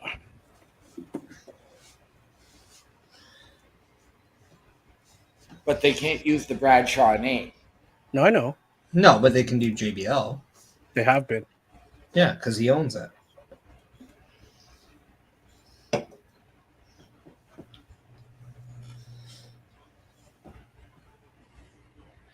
Yeah, he's not allowed to use WWE intellectual property. So everywhere I've seen when he's shown up, it's always been John Layfield. Well, that's his real name, correct? Yeah, I know. Yeah. Yes. Yeah. So, yeah. He hasn't been using the Bradshaw. They haven't referred to him as JBL. Actually, I caught a small video on Facebook from TNA, and they actually said, I think it was a slip, to be honest. They said, holy crap, it's JBL. And then they... No, it's different. Because WWE and TNA have a working relationship. Oh, is that okay? So yeah, so anything WWE owns, TNA does have probably allowance to use it. Okay. Yeah. So, but if JBL does the thing in AAA, like he's been doing, he's just got to go by John Layfield there. Yeah. Then with MLW this past weekend. But I think AAA and WWE do have a deal with each other, don't they? No, AAA. No, that's AEW. They have a deal. No, with but I thought WWE did something with them as well. AEW has the deal with CMLL. Oh, right. And yeah, Parrish, you are right. In the past, they have worked together because the '97 Rumble, they had AAA guys wrestling in that Rumble. No, but I was even thinking something current too. Mm-hmm.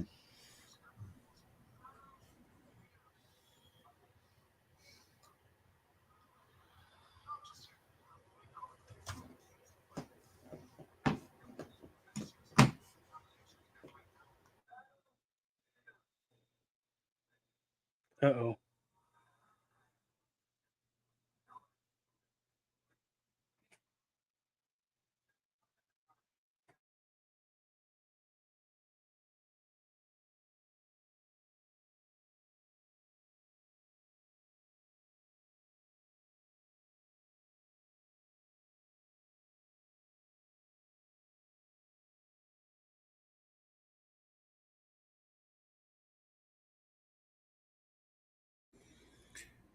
Well, that was the strangest thing. I completely lost the audio on that promo there. And I had to change the channel to get the audio back.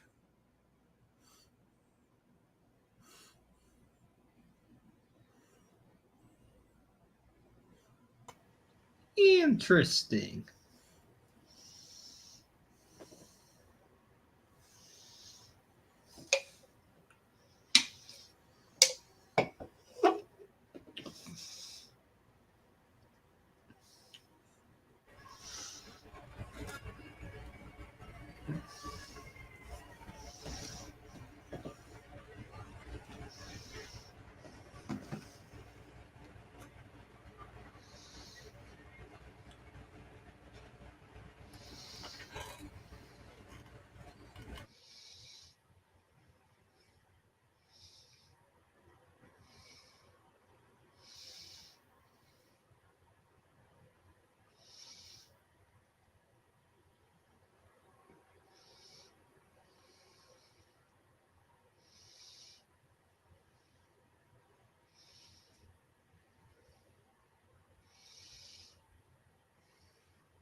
So I was looking it up, and apparently from June there were talks with NXT and AAA about a working relationship.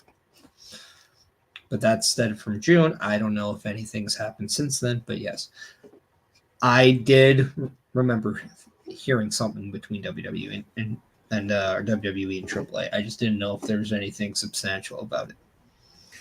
I do remember now that you say that we did do a turnbuckle talk on that.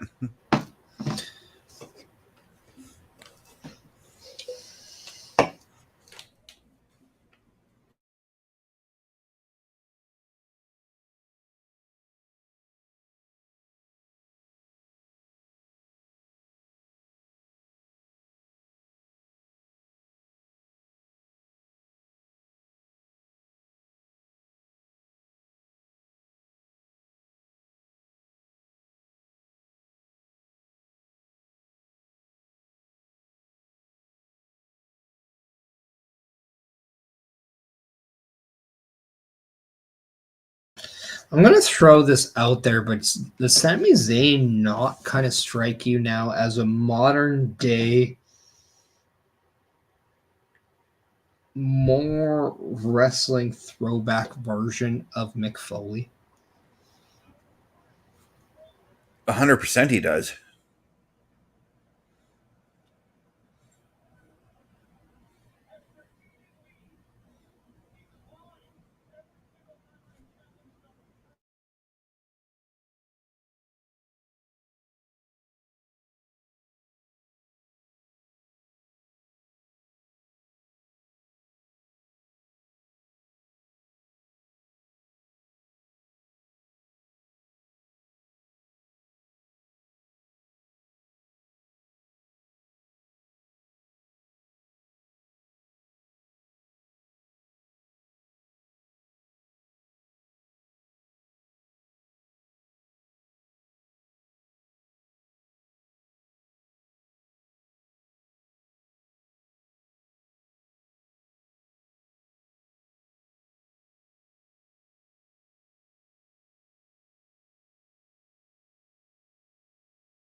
Yes, we have Ludwig Kaiser coming down the aisle. Could we see a potential match between Sami and Ludwig? And if Sami beats Ludwig, he gets a shot at Gunther? I would honestly love for that.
Ludwig's spitting on here right now.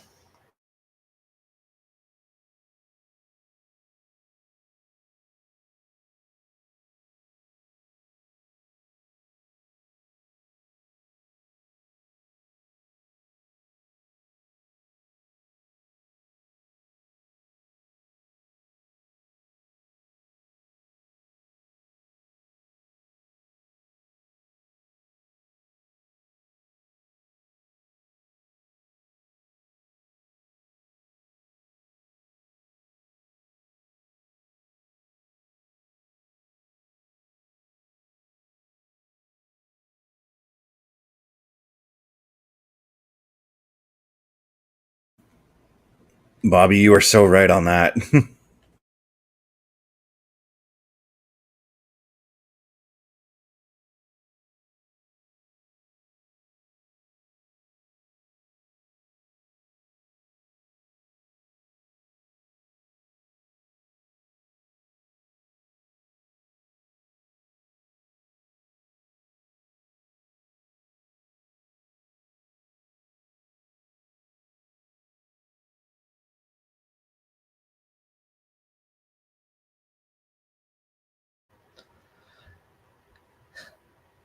There it is.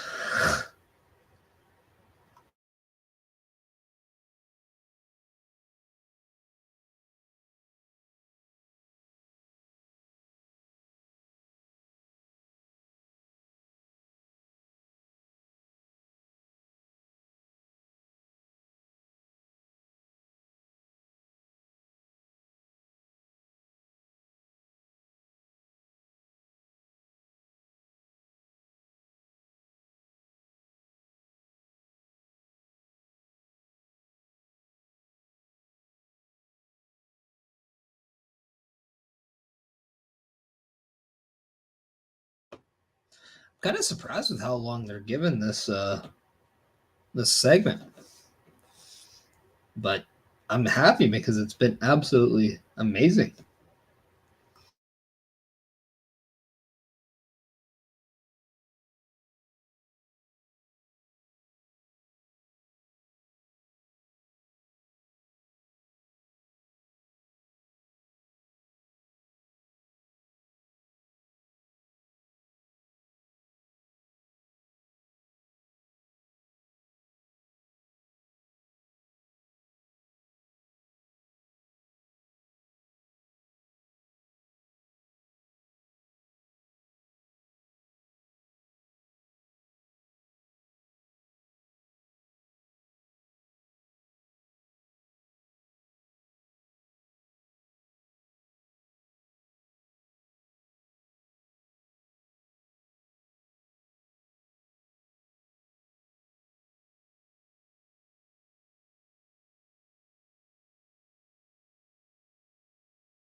I am loving the story of just getting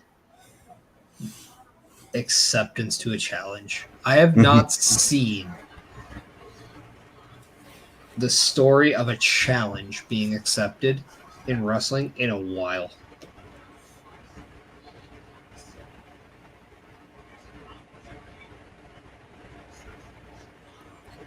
I'm actually trying to remember the last time I might have seen that story, and I can't think of anything that comes to mind really.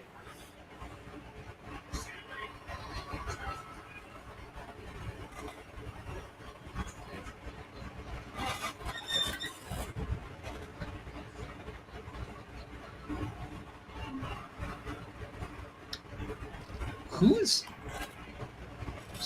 Somebody is very loud.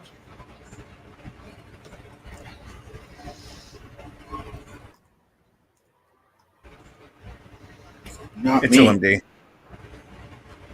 Yeah, it is you, dude. My volume is at 8 and I can't hear it. It's not the TV though. There's like a lot of wind coming through the mic. There shouldn't be. Yeah. I do have a window fan right there and a floor fan just on the other side of the couch, but It is. It's a little quieter now. Mm-hmm. No, we muted you and it completely went away. That's how we knew it was you.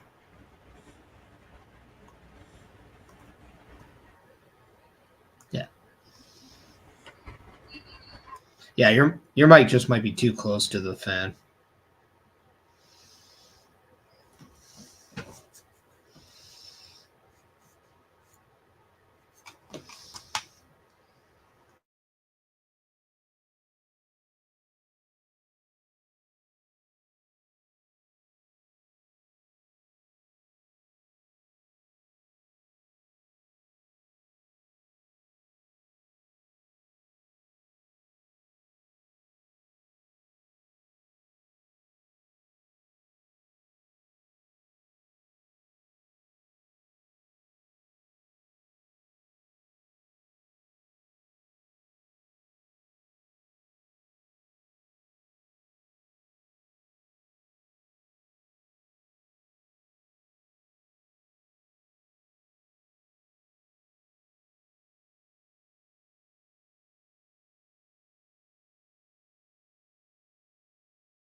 And that's how you own Liv Morgan in a backstage segment.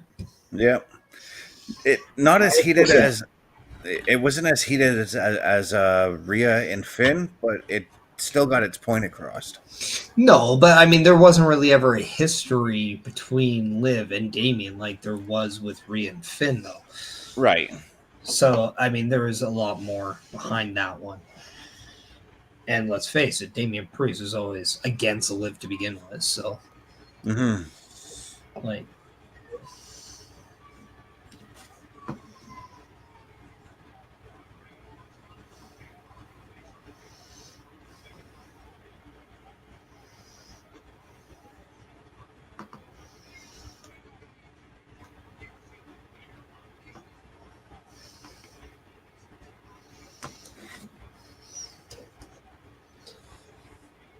But coming up next, we got Bianca Belair and Io Sky going 1-on-1.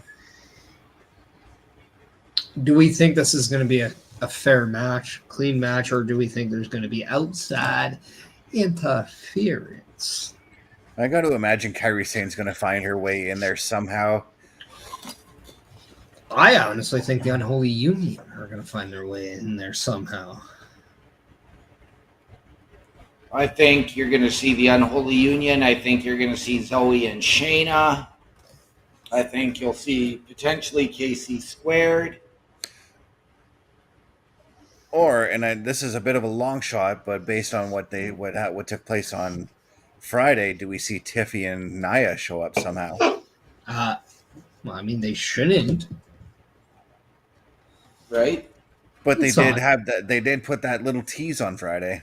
Sure, but they're SmackDown, right?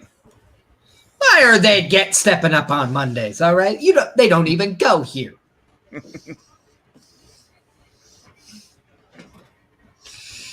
I can see that if the tag champs go to SmackDown. Well, they did, and that's why we got that little tease. No, but I mean this week. I can see more stuff maybe brewing with them on SmackDown this week. I just don't. I'm just saying, to answer best question, I just don't see them showing up on Raw. Right. Because everybody else that's mentioned, they're on Raw.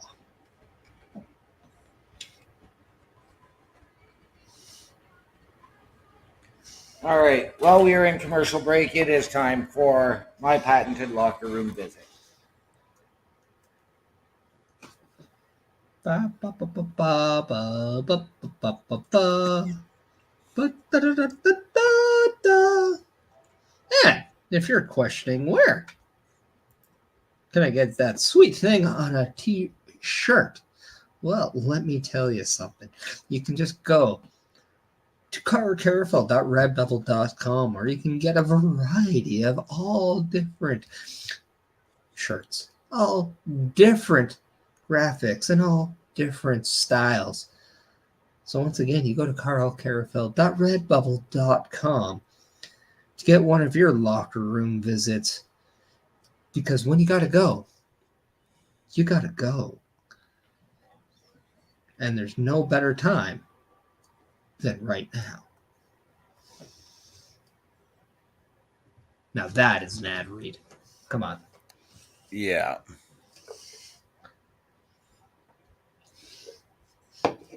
Bubba Duke's like, now I gotta go peek. Damn it, that was good.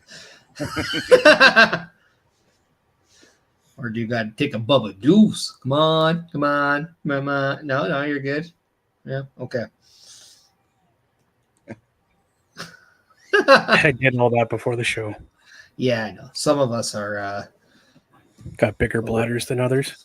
well, we're a little bit more. Again, I do drive transport for a living, so A lot of us just know how to own it.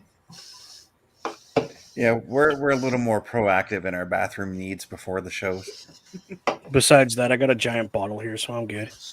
I guess that's what he's referring to. I drive a truck. Yeah. Yeah, I got a big old Is that bottle. the new flavor of Gatorade? No, it's not. Good luck. It's a little salty. It's sterile, though. Oh, very. We had a machine that might drink it, but we won't. Yeah, that's a pull. Yeah, that is.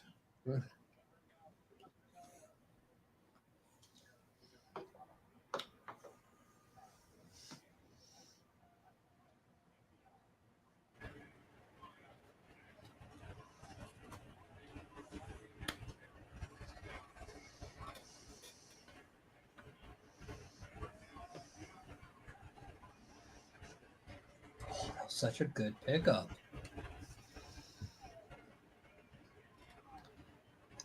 I decided to pick up our Ray McLeod off the Falcons yesterday and just drop somebody on my bench. Right? It was a good call. Let me guess, he just got a touchdown. No. It's Kirk Cousins. He ain't gonna do anything substantial probably in this game.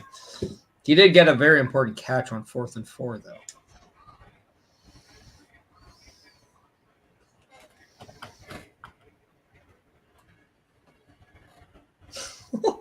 Oh, Jesus, I'd say that and they got a touchdown. But it's only because Philadelphia can't tackle. Oh, it's so funny. I hope they bring this game next week, because we will destroy them.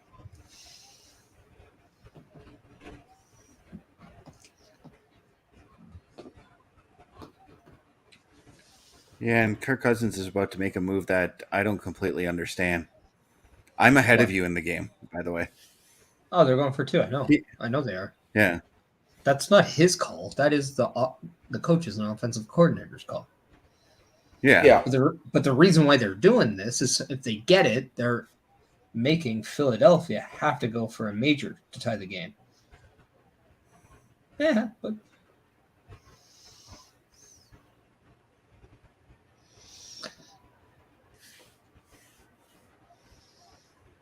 I mean, they still have to get a touchdown to lead, but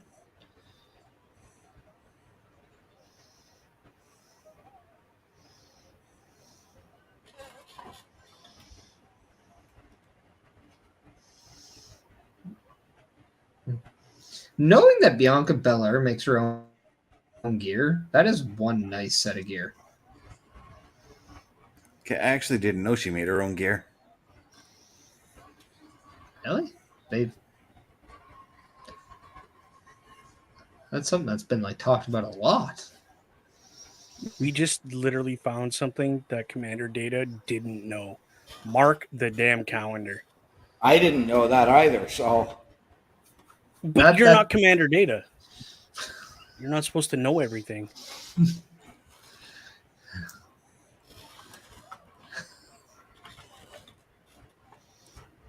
Why?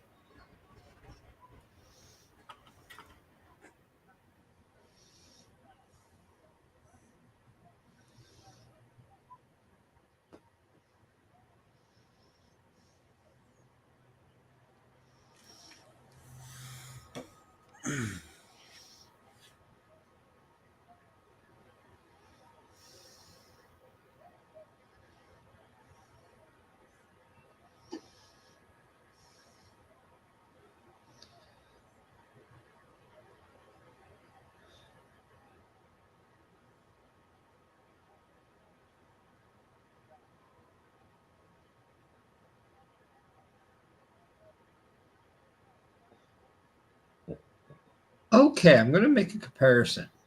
Bianca Belair right now,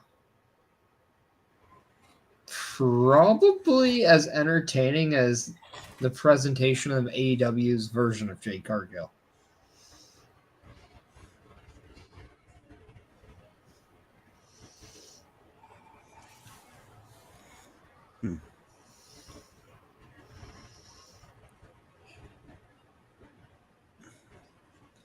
I have to agree.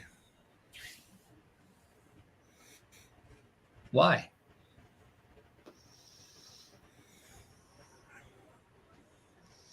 Honestly, I'm really not even sure, but I do see what you're saying. You know what I mean? No, I don't. I'm laughing at more people than me said that. Well, I have my reasons, but I'm curious to see like what you guys think. See, I'm tired of Bianca Belair. Like, I'm just bored with her.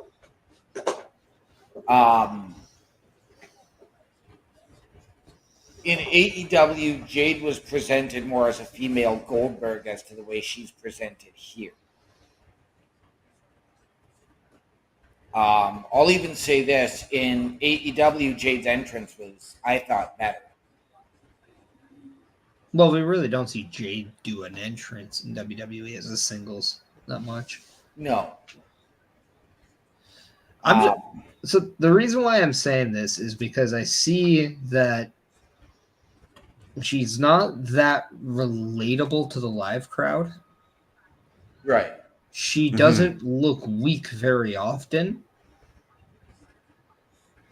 And then when it comes to when she does something big, there's never really a big reaction to it. It's always just more designed for when the result happens. Right. Right. And that's kind of something similar that I've noticed. Hey, look, there's Sportsnet's version of Pierce.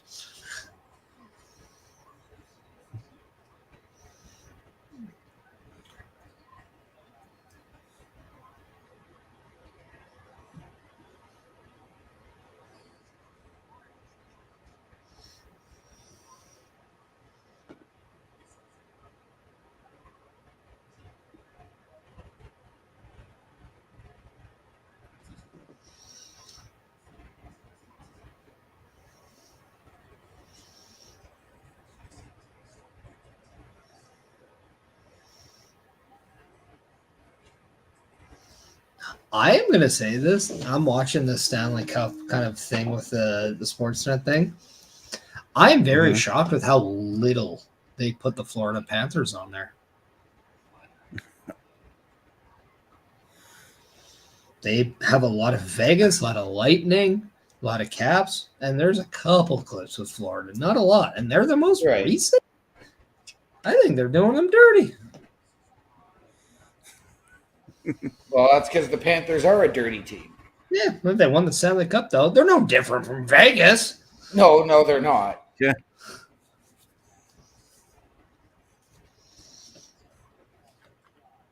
Still won the cup. It's a big achievement.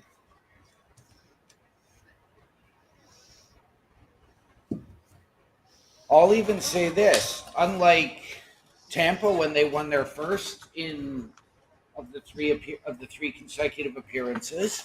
Okay, the first of those, not the first ever. Yeah. Okay. And unlike Vegas, Florida, I'll even say this: they didn't buy the cup.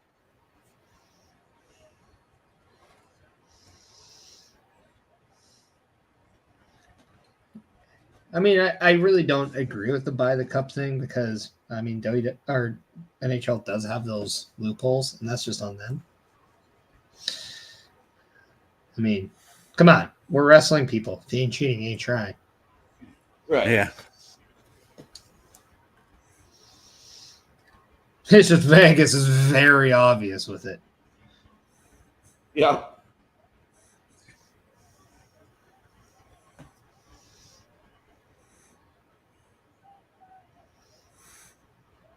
Which is why I'm surprised the NHL didn't crack down on Vegas for the whole Mark Stone thing. Well, what can they do if it's a legit thing? They won't do anything. But like what I just find very fishy is the timing is for what 3-4 years the same. Yeah. Yep, and the same injury every year too. Hasn't been the same. It's always been his lower back. No, he had a knee 1 year.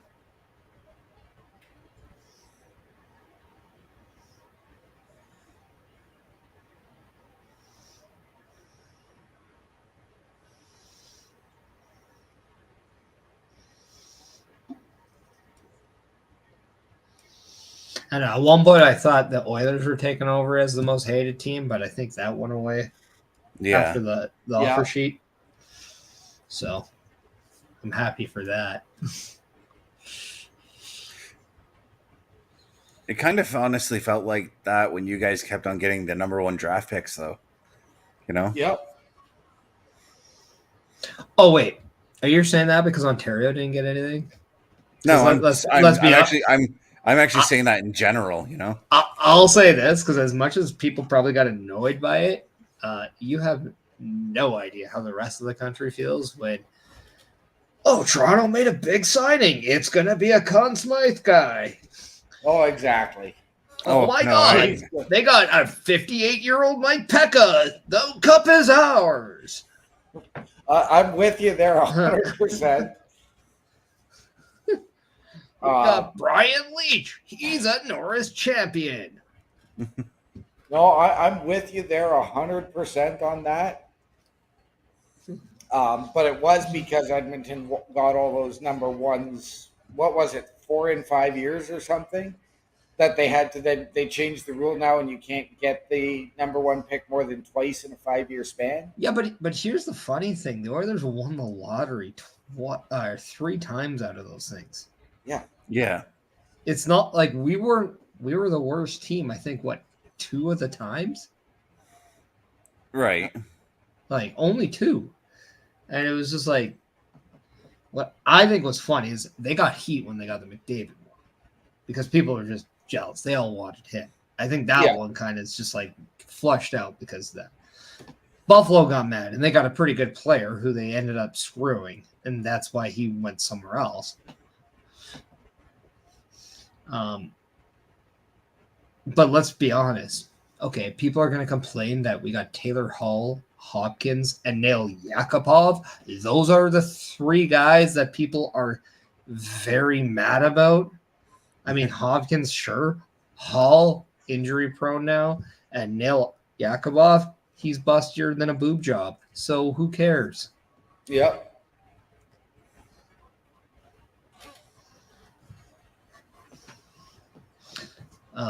Bobby coming in saying, I got a feeling if Io Sky wins against Bianca Belair and then Io Sky and Kairi Sane go after Jade Cargill, Bianca Belair's WWE Women's Tag Team Championships. Yeah, I mean, definitely. That's where I feel like this is potentially going towards. I wonder if we're going to get like a fatal 4-way or something like that.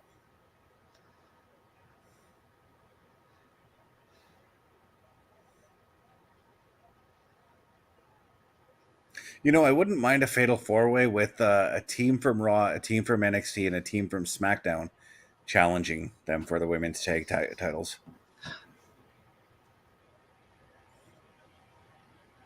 Ooh, that was clean.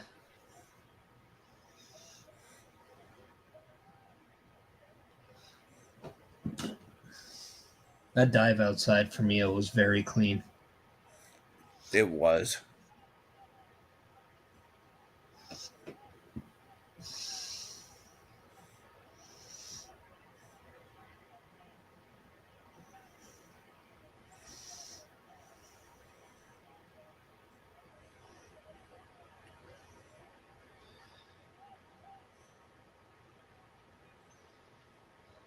Oh, she took that right in the jaw.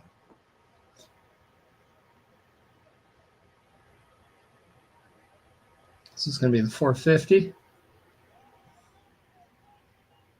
Oh. You saw what I was just talking about there, Parrish?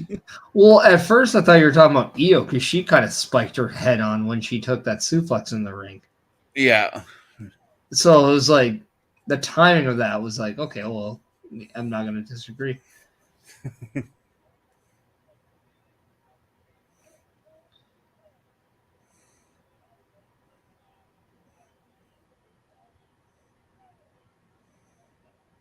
Bianca's taking a lot of L's, and I like it. Yeah,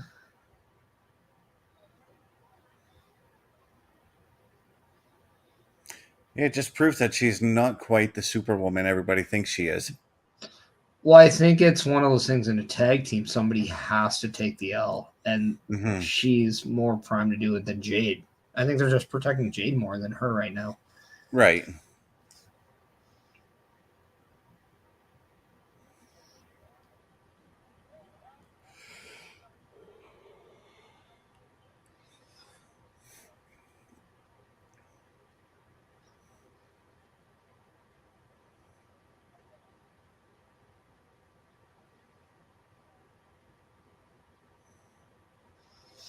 I don't know. There's part of me that kind of wants to see Jade and Bianca just turn heel. Yep. Yeah, I wouldn't be too opposed to that, honestly. Because let's face it, I mean, Bianca was one of my favorite heels when she was down in NXT. I loved her as a heel down there.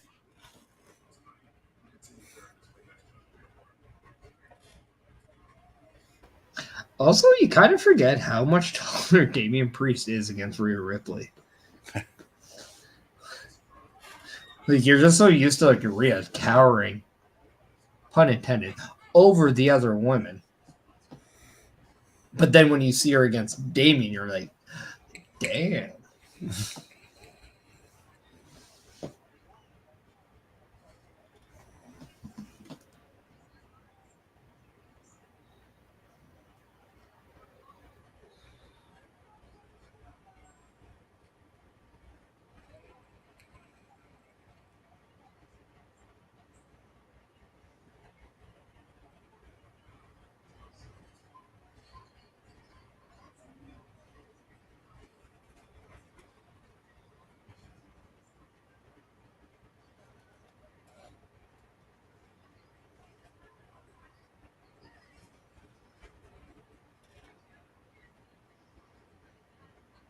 Damn. Oh, that's cool. I never noticed that before. What's that? Well, since the Chris Parrish podcast is now going to be featured on Instagram every Sunday at 12:15 p.m., I just went to my Instagram account and they actually have like episode 42 like on like my description, like on my page. I did not know it does that. Nice. Cool. But now you do. And now everybody who has Instagram and you follow Chris.Parrish on Instagram, you could check out the Chris Parrish podcast every Sunday at 12:15 p.m. Eastern, starting this Sunday with episode 42. It's a cheap plug. Had to do it.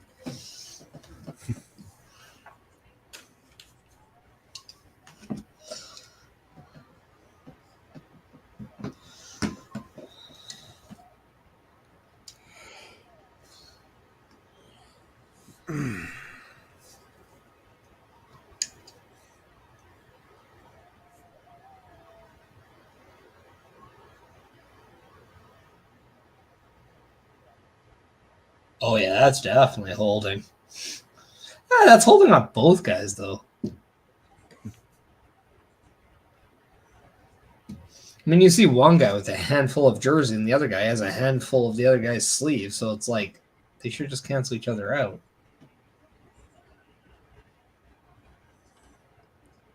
What happens if there are offsetting penalties in the NFL?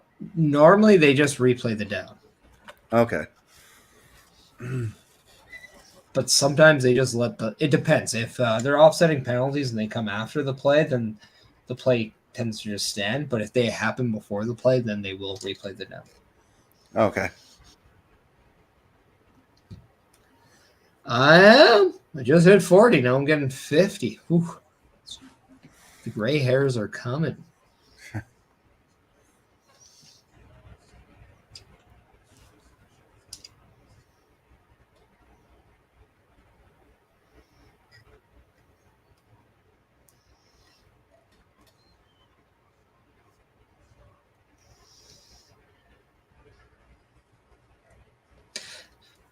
This is also a thing too. Like I would take the time right now to look into it, like trades between Raw and SmackDown, because how much of a good little reset can American Made have if they got traded to SmackDown and had that fresh start, opposed to like if you look at people on SmackDown, you're like, okay, well there has to be people on there that have a fresh start, and you could look at like other factions, you can look at other superstars, but I definitely think there's stuff you can do with trades that I think should be a thing now.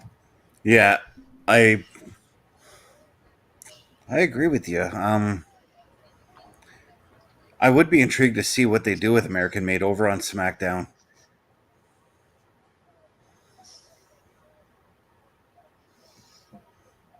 If I was Chad Gable, Cody Rhodes. Yeah. Because if Roman Reigns is just do things on the bloodline, that's his business. It's not Cody Rhodes. So it gives a little fresh kind of thing over there. You got that. And then now Cody Rhodes could think about, okay, do I need to build a stable to go up against American Alpha? And I could look at DIY as one, right? Right. They go up against the Creed brothers. Now you need a female to kind of do that. Well, who kind of hits that mark on the face or the face side for SmackDown? Bailey or even Meechin. Either one of them two. You can also bring back a returning Charlotte Flair. Yep.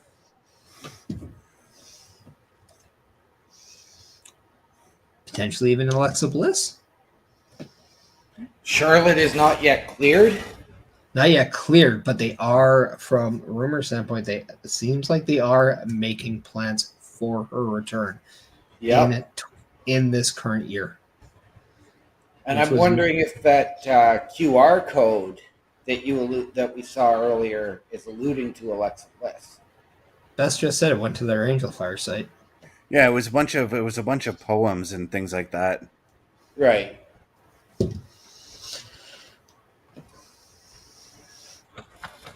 How is it a return if he just took this week off?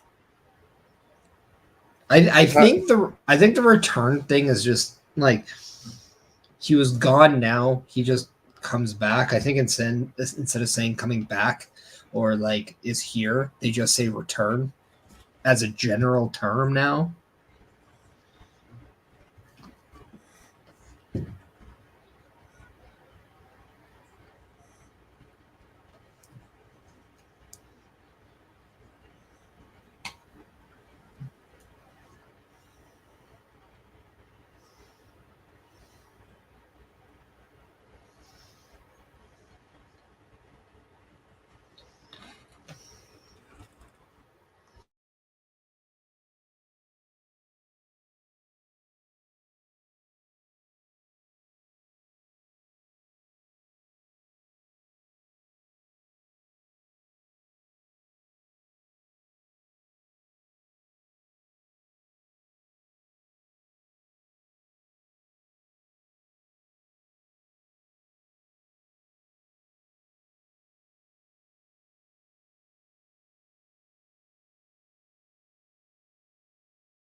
Now there's a match I'd like to see.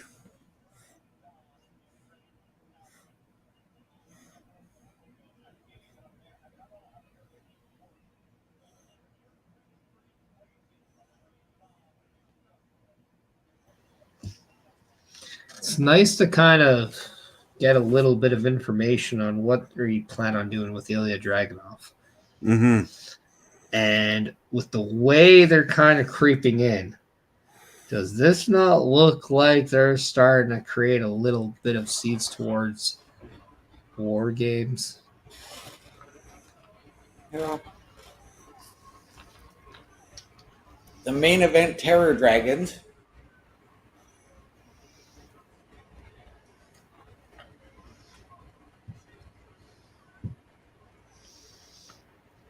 I mean, that name can definitely get worked on. Yeah, because again, now that sounds like part 3 of the Goosebumps trilogy now.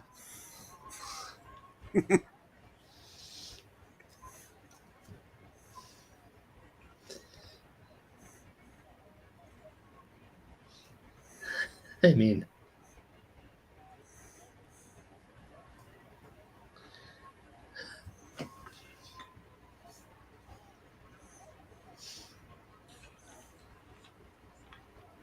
mean, as of right now, because we're looking at everybody in the Judgment Day, and there are 4 men and 1 lady, right? So over on the other side, you would have Jey Uso, Damien Priest, Ilya Dragunov, and then Rhea Ripley. So you're missing a dude. Now you can do LWO and have Rey Mysterio. Okay, I get that. So would that be enough for a War Games, though? I just don't see it. Something that we've never really delved into, but what about a returning Jimmy Uso to Raw instead of SmackDown? You should have listened to the Chris Parrish podcast on Sunday, my friend. Yeah.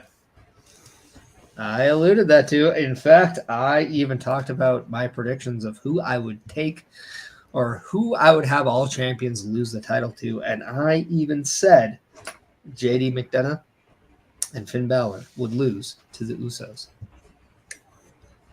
Who's to say that they're even building towards even War Games? Because it's still Survivor Series War Games. You can still have a Survivor Series match on the show. Good. I mean, you said who? I did. I said that. Yeah. This guy right here. Right there. Yeah. I know. Well, you asked who say, and I said I say. And in the words of Bubba Duke, Daddy says.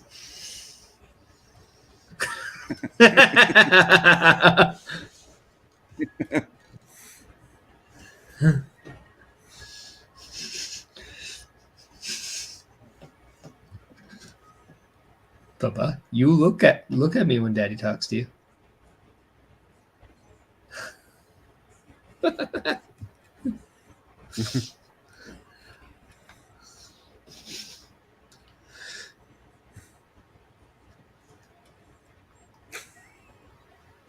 I'm a little bit.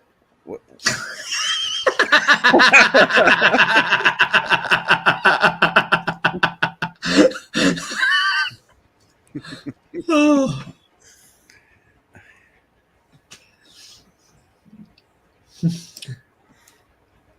Just when you thought you knew the answer, Daddy changes the question.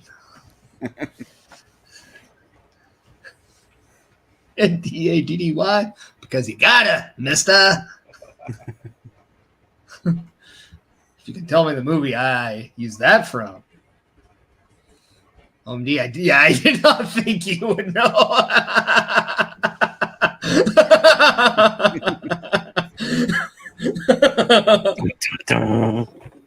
That was The Mask. Yeah. Yep. I said PARY or TY. Why? Because I gotta, mister.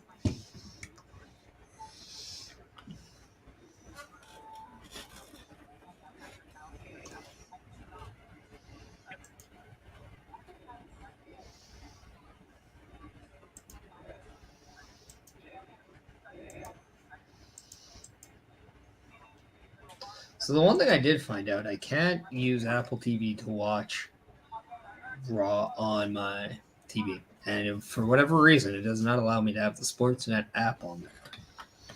And anytime I tried to use it on... If I knew the answer, I would have figured it out. It just seems silly. And then anytime I went on like the internet on that thing, because you can go on the internet, anytime I would hit like a code, it would just do the same number despite the fact I wasn't entering the same one. So it was very frustrating on that end. Now, if it was something in the past, like if I'm watching a past episode, it lets me use AirPlay on there. But for whatever reason, anything live right now, it doesn't. It's kind of weird.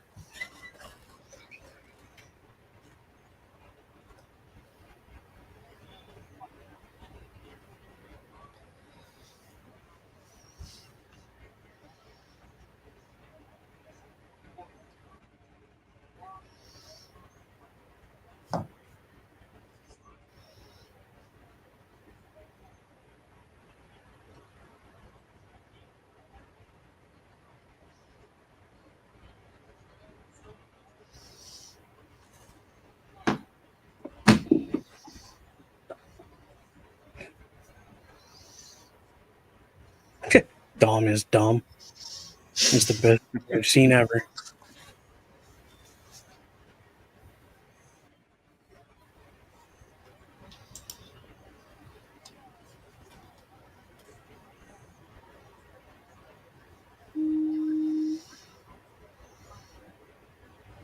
So I can actually say that the app on my computer is faster than the app on my phone.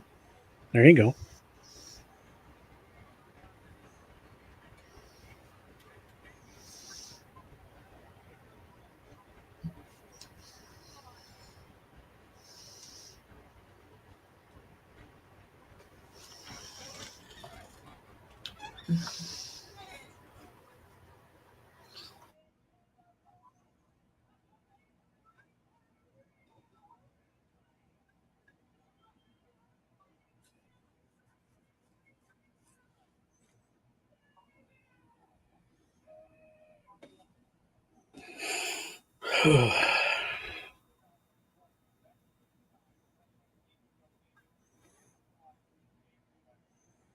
Damien just storming to the ring right now.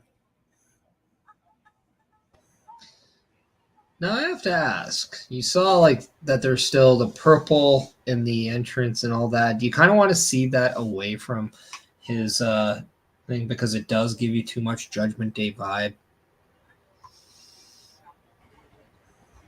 Well, as we discussed last week, it seems to be that the Judgment Day is gearing more towards a black and white. No, I know, but when Damien Priest was in the Judgment Day, it's the same visual on graphics and entrance. Mm-hmm. And I'm just saying, a slight alteration would at least give you the idea that he is. See, I think he needs a new Tron. Like, he needs to get rid of the angel wings, and he needs a new Tron. Well, I mean, I think you could do the angel wings. You can just have them done in a different way. Like, and I agree. Like, do something in a little bit different of a presentation.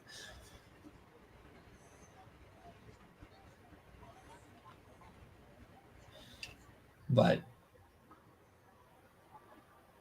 yeah, because the Judgment Day, according to Dom, right there, hasn't fully moved away from the black and purple. I think at some point they need to do a match where it's you guys take the Judgment Day name and the colors and everything else, and we change, or we take it and you change.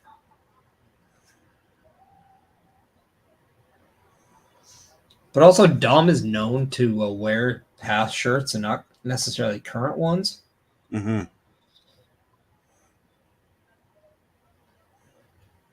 At least part of his gear. Right.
No, Dom, stay on that knee.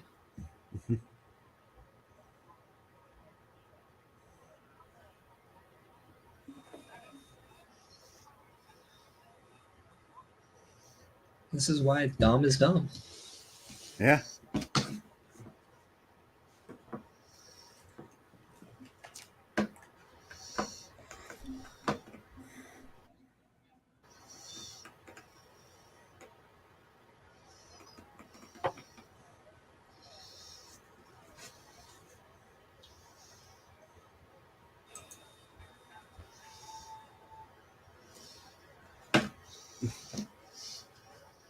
I like how Finn is straight up wearing that street trash shirt now. I realized he was wearing it earlier as I said that. Well, so is Carlito, and I think JD as well. Yes, all of them are. Yeah, I was going to say. Yeah. But even though they have street trash shirts, they're still calling themselves the Judgment Day.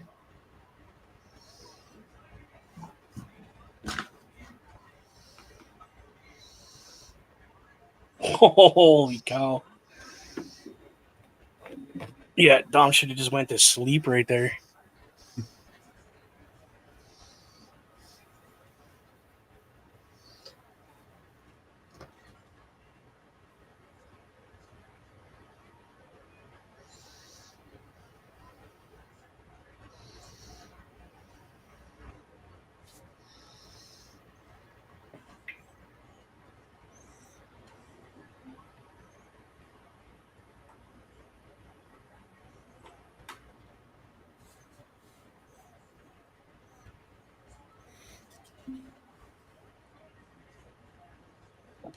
I mean, at this point in Junction, why does the Judgment Day kind of hold back? They clearly have the numbers. I mean, just attack. Wouldn't that just mean more than a match at this point? I missed everything you said because I had to put my headphones on on the charger. I know. He basically asked, why is the Judgment Day not using the numbers advantage right now and turning it into a beatdown? Well, we'll get there. No, I know, but like he's so vulnerable at this point over on their side that it just makes all the sense. And like we kind of see it now, right? Mm-hmm. But it just seems like, okay, they're kind of making issues backstage with Ilya Dragunov where, you know, they don't have to go up to him. They could keep him out. It's like they're creating problems for themselves and not solutions right now. Right.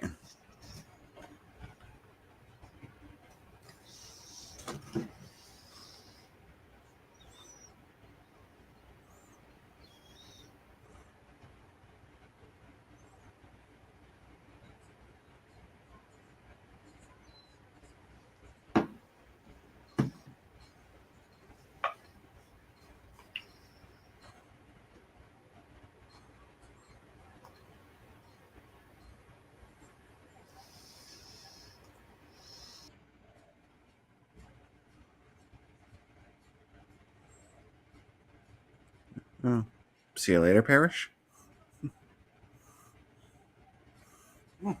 Interesting. His little lady probably said something or he heard the kid. You know how it is. Oh, there he is. He's back. Yeah, let's get another beer. Perish the thought that we lost him. Like you think. Although you are pretty much saying killing your thoughts, so I mean, touche.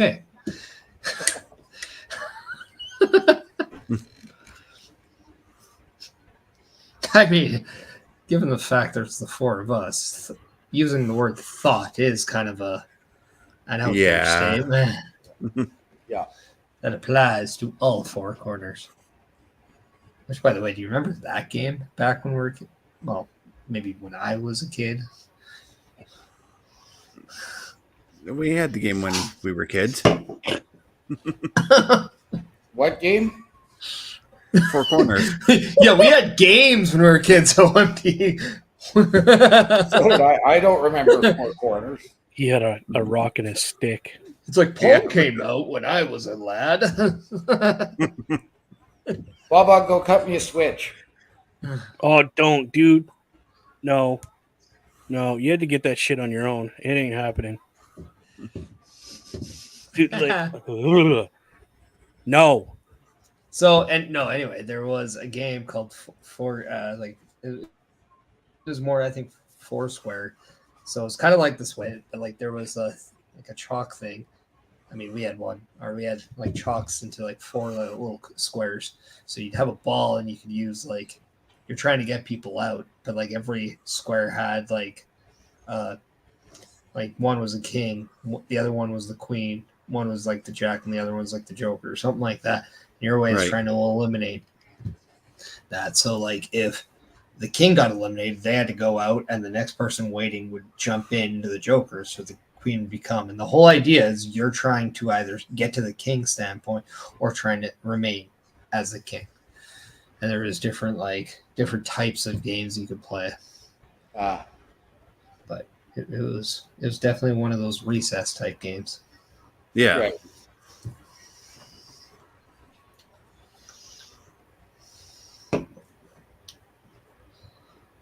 It's such a funny way to come back. You just see like Damien Priest like jump to it.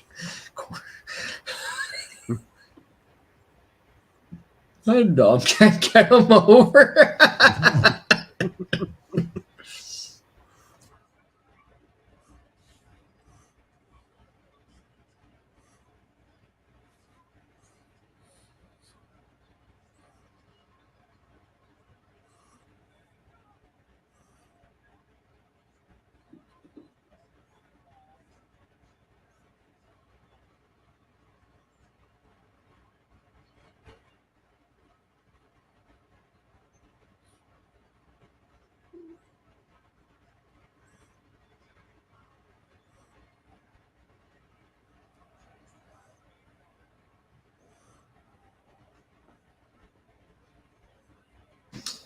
I go on my skip thing to see like what to order food, and like, hey, if you wait till 9 o'clock your time, you can get 1,500 points. And I'm like, okay, well, it's 8:55. I guess I can wait 5 minutes. Right? Okay.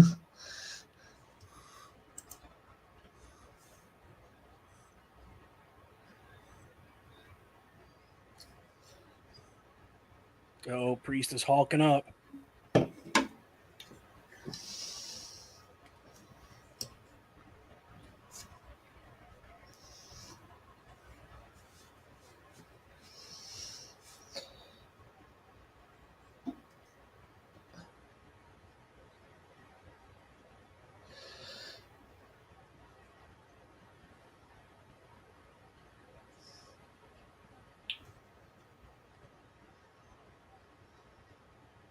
So I went back and rewatched WrestleMania, the match between Drew and Seth, and with the cash and with Damien. You're right. I am just going to say this. I changed my tone on which match stole the show or which match I thought was the best. Drew and Seth was unbelievable. Like, just bell to bell. That was the match of the night. Yeah. Like, not even a question anymore to me. Maybe the moment of the night was definitely the finale, but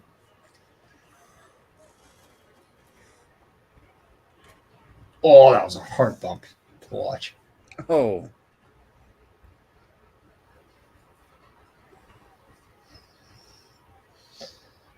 Best, where exactly are you right now? This is out of curiosity for me. Rhea just plowed Liv over the table. Okay, we are at the same point then. Okay. And I just got that.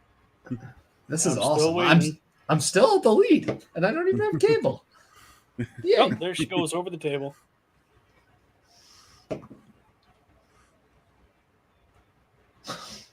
Wade Barrett just got all tangled up in that. Yep. Because he's complaining, right? I'm at the point now when I'm seeing like Damien Priest needs to lose this match for me to still care about their fight against the Judgment Day. Yep, I agree with you, Ferris. I kind of want to see Dom take the win on this one. Like, I don't want to see this Roman Reigns push for Damien Priest and live against the Judgment Day, where they just always win. It's like, oh, there's Dom with the big kick. Oh, and his stolen move from his daddy. 619. You should just call that to the 6-1 mind.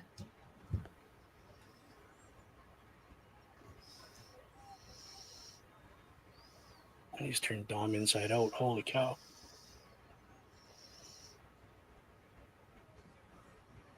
Don't even hook his leg. How rude.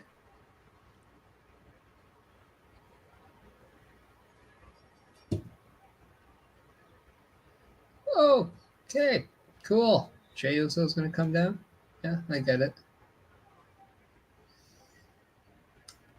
Jay's going to come down. They're going to fight everybody off, and then Braun Breaker's going to spear Jey Uso. And that's how we end it, isn't it?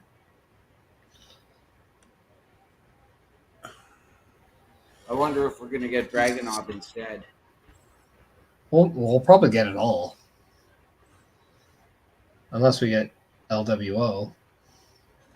I'm kind of, well, so far, Parrish is correct. I'm just watching Liv kick the crap out of Rhea right now.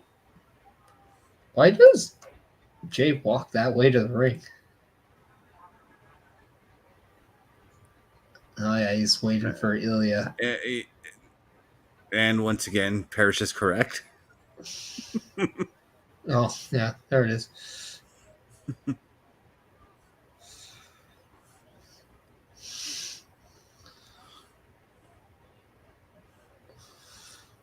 Holy. That was a huge spear. Wow.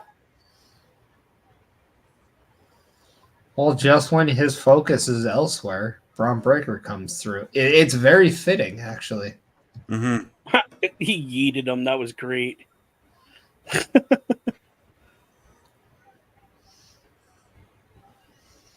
See, this is what I mean. Like, if you have a beatdown, why not just, like, throw the match out?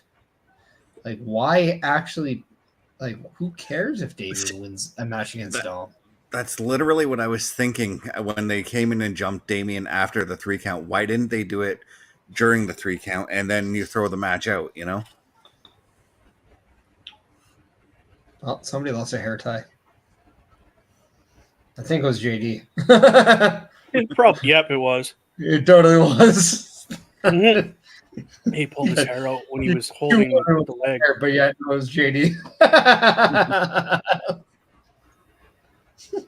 As soon as you said it, I seen him do this with it. Yeah. Well, because like nobody else had like their hair tied up, so it's kind of just a process of elimination at that point. Oh, that was funny. See, I don't mind the beatdown. I just hate that Dom had to lose though. Like it just made no sense. Right? He looked like a bitch. Who cares at that point? Like who cares? They should have dove in there before the 3 count and broke it up and started the beatdown. And then at the very least, Dom can say, like, you never beat me. And then it's like, everybody knows, but it's like, technically he didn't, right? Like, it's one of those things where you can always use it to come back with it. I'm glad we're done because my feed just died. It perished. It did. It perished. It kicked the bucket. Yep. Said, thank you, don't do him again. It took a route to nowhere. Yep. But overall, boys, what did you guys think of the show? Garbage. I can't even say that with a straight face. It was great. It was good. We know that face ain't straight, but it was a good episode. I thought they definitely did a lot to help the Judgment Day kind of look strong near the end. Although I still don't get why Dom had to lose. Mm-hmm. We got more clarity with Braun and Jay. We're getting a little bit more seeds being planted with Gunther and Sammy, and now with the inclusion of Ludwig, we're getting a little bit more evolution with the damage control and the tag champions and Jade and Bianca. And then we're definitely getting geared up for CM Punk and Drew McIntyre. As you know, you guys heard from CM Punk, and we know that Drew McIntyre is returning next week. Yes. It was a very solid episode. Really setting up and planting more seeds for Bad Blood, as you've alluded to, and beyond. So, again, I cannot wait for next week. And yeah, it flowed nicely. And we had more understanding of where they're going between Kofi and Xavier Woods in a rare tag team defense by JD and Finn Balor. That was their first title defense since they won the belts. Mm-hmm. Yeah. And they won the titles 2 months ago. 84 days. They're making Logan Paul look like a workhorse champion. I was going to say, okay, we got Rain Man at OMD over here. I read the stat earlier today. It's like I saw it on a fortune cookie. That's funny. But on that note, what do you say we get them old socials out, starting out with the man who now has the longest socials, that being you, Bubba Duke. Yeah, catch me on YouTube at Bubba OMD and on the Twitch, Boar's Nest with Bubba Duke. Hang out and enjoy my shows. All right, and you, OMD. Well, you can now all find me on my Linktree, linktr.ee/OMD show. And you, Mr. Parrish. I read that at OMD's how? You can definitely find me on my Linktree at Linktree/Chris Parrish. I'm just going to say Linktree/Chris Parrish because, one, it's different from everybody else's, and, well, you can read it for yourself. You can see it below my name, and despite the ticker that goes on below. But you can also go to rogueenergy.com and save 10% on your order when you use my last name, Parrish, as the promo code, because not only does it help me get some money, it also saves you some. And the more times we use it, the more times I can lead into that partner stage. And if I get to become a partner, not only do I get invited into meetings, but you guys get a little bit more of a discount. So, like Nike, just do it. All right, and you can find me at my Linktree, linktr.ee/Chris_best83. And on that note, for Bubba Duke, for Chris Parrish, for OMD, I'm Chris Best. Have a wonderful night. Hope you guys enjoyed the Monday night show. Have a good night, everyone.